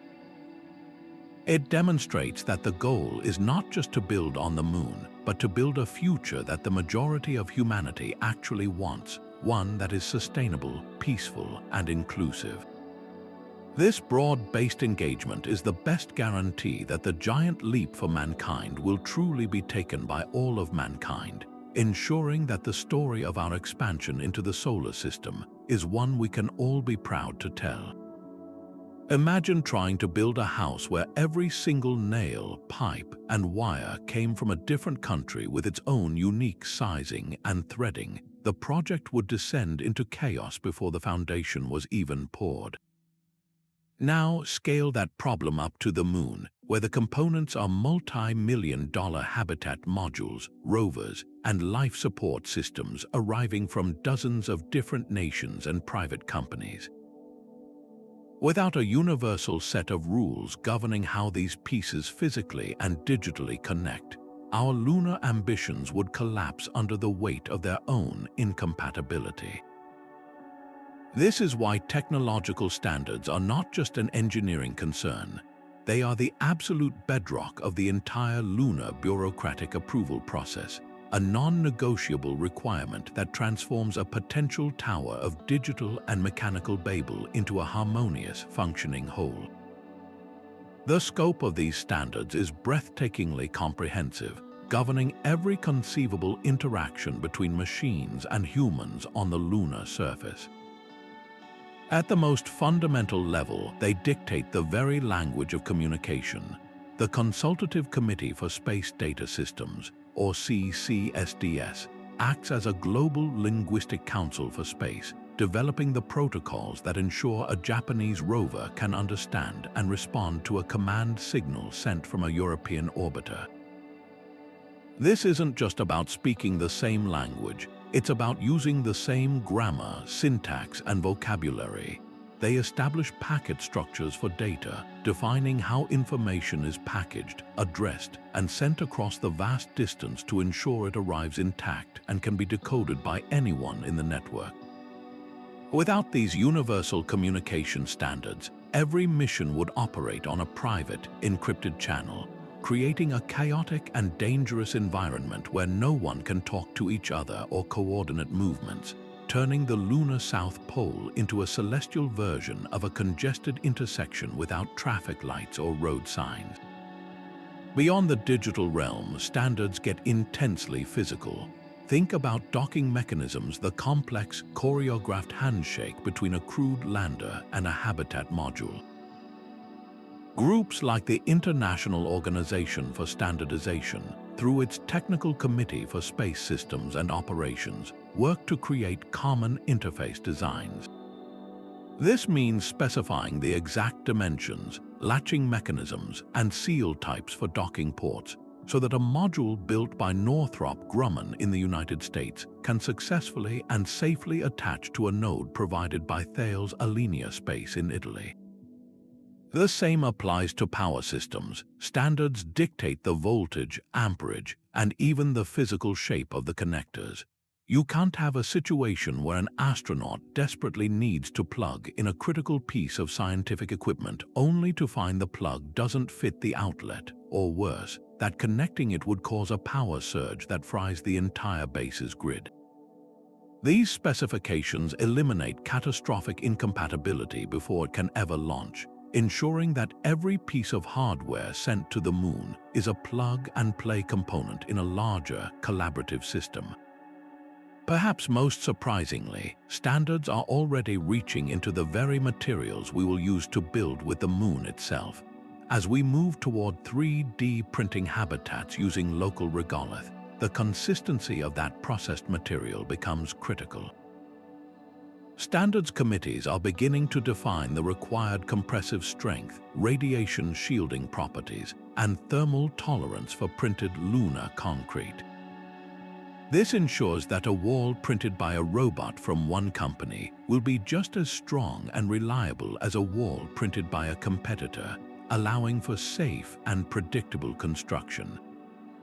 This drive for uniformity doesn't stifle innovation. It paradoxically fuels it. Companies are pushed to develop new technologies and refining processes not just to meet the baseline standard, but to exceed it, creating superior alloys, more efficient solar cells, or more robust communication systems that then raise the bar for everyone.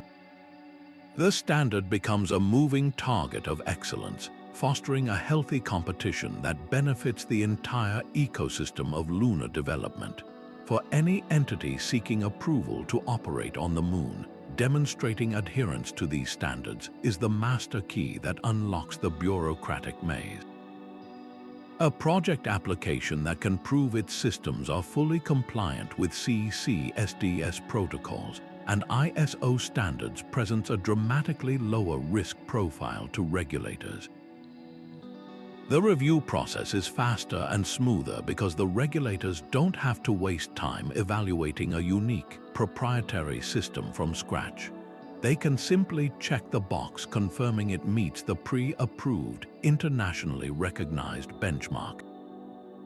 This drastically reduces the insurance premiums for the mission, as insurers have greater confidence in the interoperability and safety of the equipment. Ultimately, embracing these common standards is the clearest signal a company or agency can send that it is not an isolated actor but a responsible team player, committed to building a future on the moon that is collaborative, sustainable, and open to all. Of course, the vision of a bustling lunar economy with its habitats and industries is powered by something far more terrestrial and often less glamorous: money. Behind every blueprint and every gram of payload destined for the moon lies a complex financial architecture that is just as scrutinized as the rocket's engineering. Securing the necessary funding isn't just a preliminary step, It's a critical, non-negotiable pillar of the entire bureaucratic approval process. A project can have the most brilliant design and the most advanced technology, but if it cannot demonstrate rock-solid financial viability, it will never receive the green light to leave the launch pad. Regulators need to see a clear, credible path to fiscal sustainability, proving that the mission won't collapse under its own financial weight, potentially leaving behind a trail of debt and stranded assets on the lunar surface. The pathways to securing this essential capital diverge sharply depending on whether you're a national space agency or a private enterprise. For agencies like NASA or ESA, the primary lifeline is government appropriations. This means their budgets are debated, allocated, and approved by political bodies, the US, Congress, or the European Parliament. This process injects a layer of political reality into lunar planning.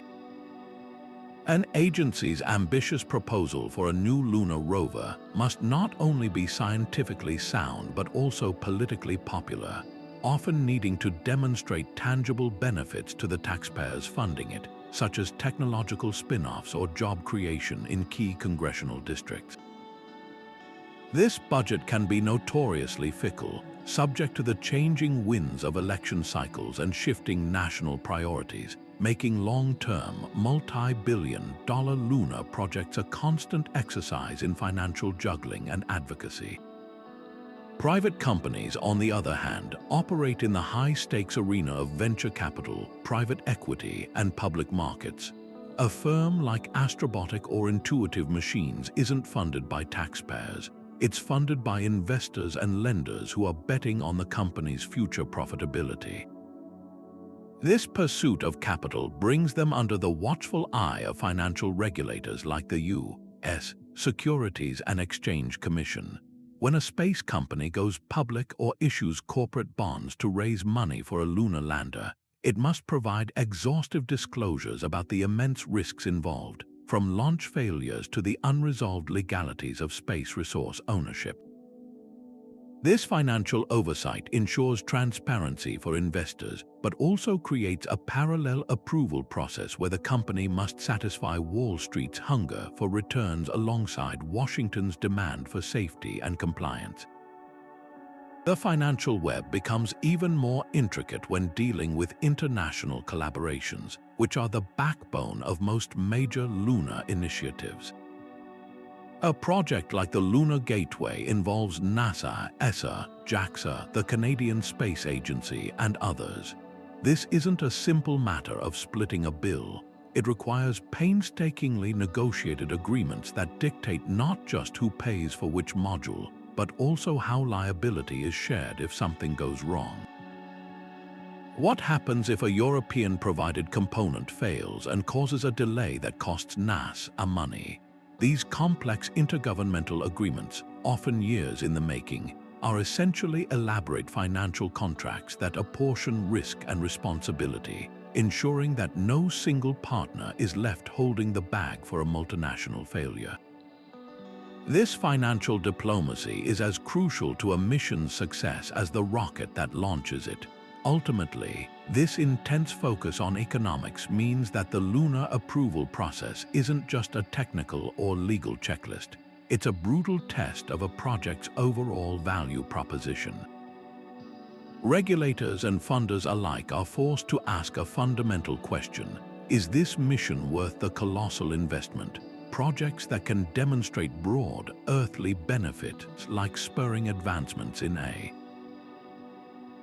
robotics or materials science that will filter down into the consumer economy, or those that promise to inspire a new generation of scientists and engineers, often find themselves at the front of the funding line.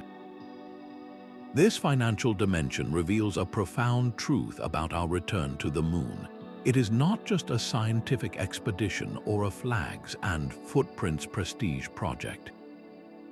It is a hard-nosed economic endeavor where practicality, sustainability, and the cold, hard reality of balance sheets are the final arbiters of what gets built 250,000 miles away.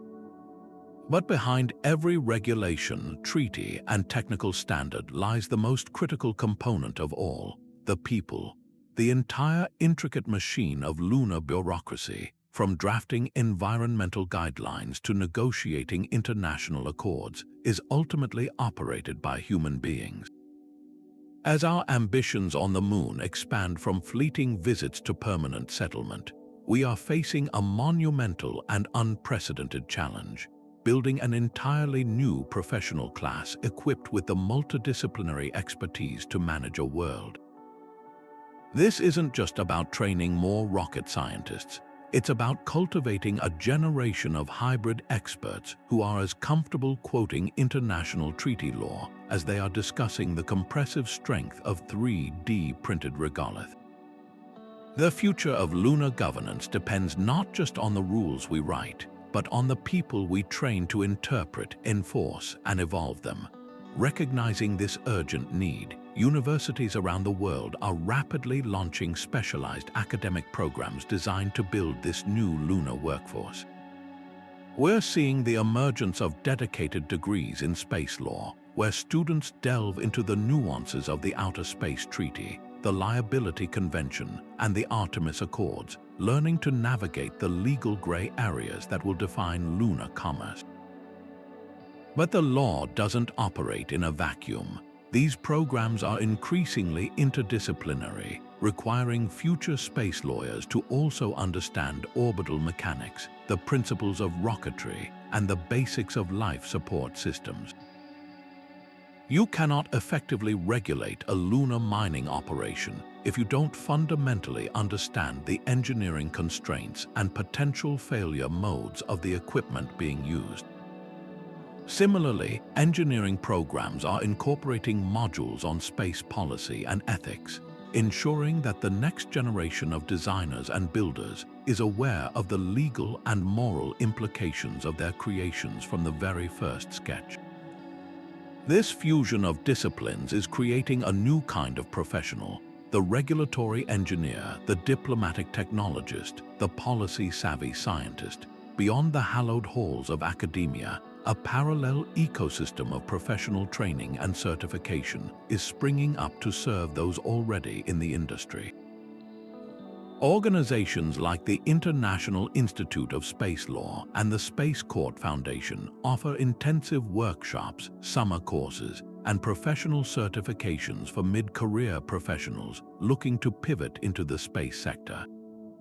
A seasoned corporate lawyer can take a course on the nuances of licensing a lunar lander under international law.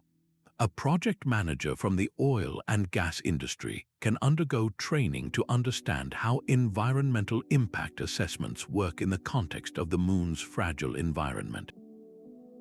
This continuous learning is essential because the regulatory landscape is not static. It shifts with every new treaty interpretation, every court case, and every technological breakthrough. Staying current isn't a luxury for these professionals. It's a core requirement of their job, ensuring that the advice they give to companies and governments is based on the very latest developments in both technology and law. The ultimate goal of this massive educational undertaking is to populate the various layers of the bureaucratic ecosystem with individuals who possess not just knowledge, but also wisdom and judgment. These are the people who will sit in mission control centers, weighing the risks of a landing against the scientific payoff.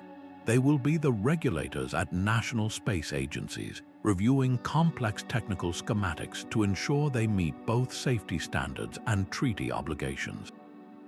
They will be the diplomats in Vienna, negotiating the next generation of agreements that will govern cities on the moon. Their training empowers them to perform a constant, delicate balancing act, fostering the innovation and entrepreneurial spirit that drives progress, while rigorously upholding the responsibilities of safety, sustainability, and peaceful cooperation that protect our shared future. They are the human arbiters between the boundless ambition to explore and the profound duty to preserve. Investing in this human capital is therefore the most strategic long-term investment any nation or company can make in the lunar future. It is the foundation upon which all else is built. A well-crafted treaty is only as good as the officials who implement it. A brilliant engineering standard is useless without inspectors who can verify compliance. By dedicating resources to education and workforce development, we are essentially building the immune system for the burgeoning lunar economy, a system capable of identifying challenges, adapting to new threats, and maintaining the health and stability of all our off-world endeavors. This focus on expertise completes the picture, reminding us that for all the talk of rockets and robots, the most essential ingredient for success in space remains, and will always be, the ingenuity, foresight, and cooperation of people right here on Earth.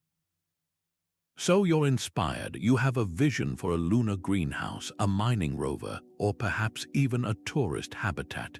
The engineering seems daunting but solvable. The real maze, the one that will truly test your resolve, is the labyrinth of terrestrial bureaucracy that stands between your dream and the dust of the moon. Your first and most crucial step is to become your own best expert on the rulemakers. On the national level, this means understanding that your journey begins not with a rocket, but with a license. In the United States, the Federal Aviation Administration's Office of Commercial Space Transportation is your essential first stop for securing permission to launch and re-enter. But that's just the ticket to the ride.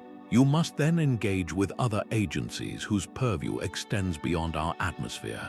The Federal Communications Commission for your spectrum, rights to communicate with your asset, and the National Oceanic and Atmospheric Administration for remote sensing licenses if your project involves imaging. And remember, your home nation's approval is just the beginning. Your activities will be scrutinized under the magnifying glass of international law, primarily the Foundational Outer Space Treaty of 1967, which prohibits national appropriation but permits use, a distinction that forms the central tension of all lunar enterprise. With this foundational knowledge, your strategy must shift from passive study to active engagement. Long before your final design is complete, initiate conversations. Proactively reach out to the regulatory bodies themselves. Request pre-application consultations with the FAA-ASD to discuss your preliminary plans and understand their concerns. This isn't just about avoiding pitfalls, it's about building relationships and demonstrating your commitment to transparency and compliance, which can significantly smooth the formal approval process later. Simultaneously, pursue strategic partnerships with established players. Aligning with a company that already has a proven track record with regulators can provide invaluable mentorship and lend credibility to your application. Furthermore, consider collaborating with academic institutions. A university partner can not only contribute research and development expertise, but can also open doors to governmental grants and lend an air of scientific legitimacy that pure commercial ventures sometimes struggle to achieve. Your design philosophy must be permeated by two non-negotiable principles from the very first sketch: sustainability and safety. These are not mere checkboxes, they are the core of your value proposition to regulators.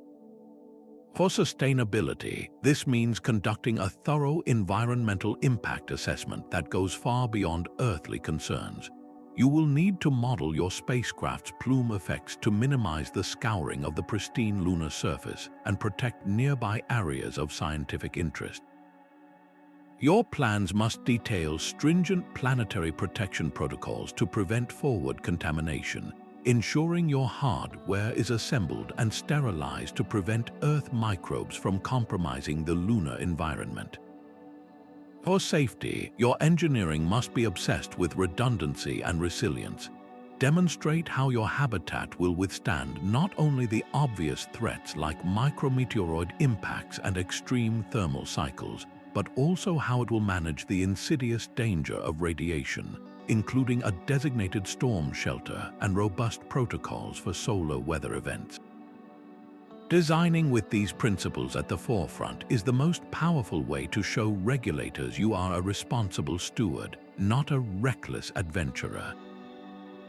To navigate this rapidly evolving landscape, you cannot work in isolation. Immersing yourself in the community is essential for staying ahead of the curve.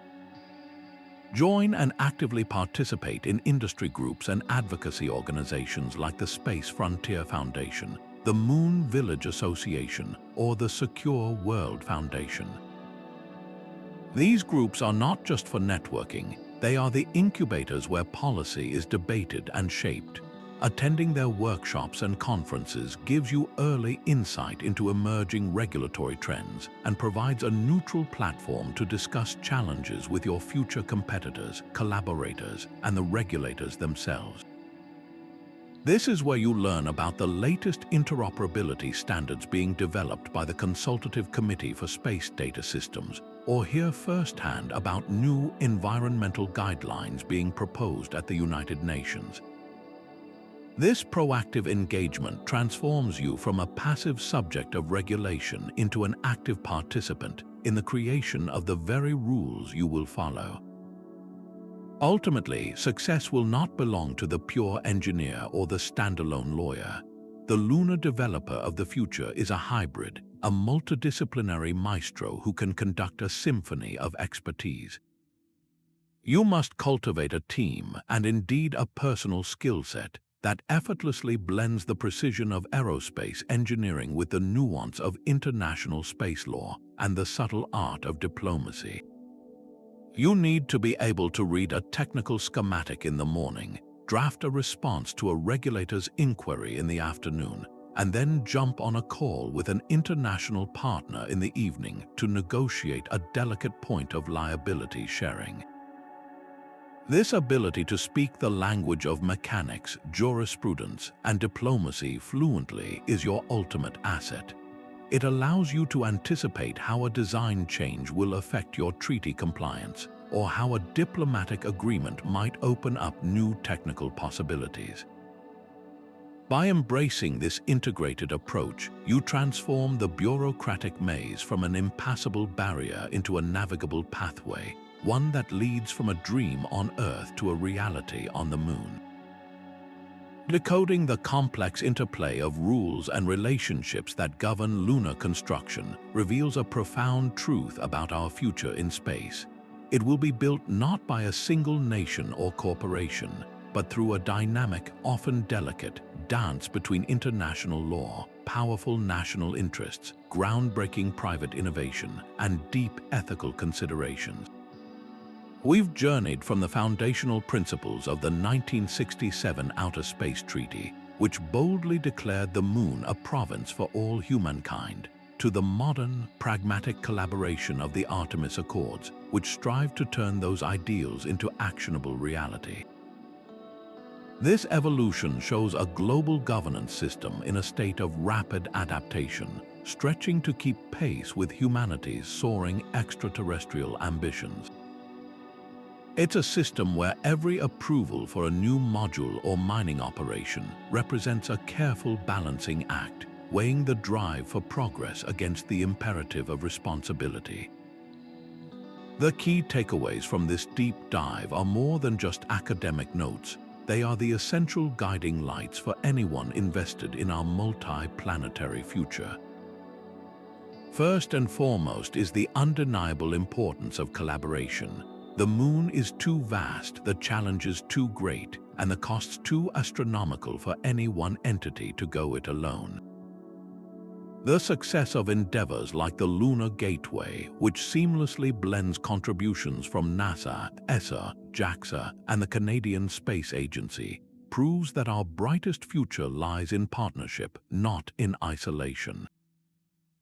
Secondly, the urgent need for clear, universally accepted rules on resource management cannot be overstated.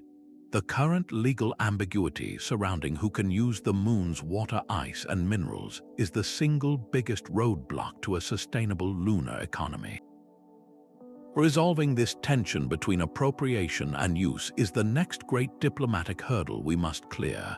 Finally, the incredible value of diverse stakeholders, from emerging space nations to non-governmental organizations and private citizens, ensures that the dialogue remains rich, inclusive, and focused on creating a future that benefits all of humanity, not just a privileged few.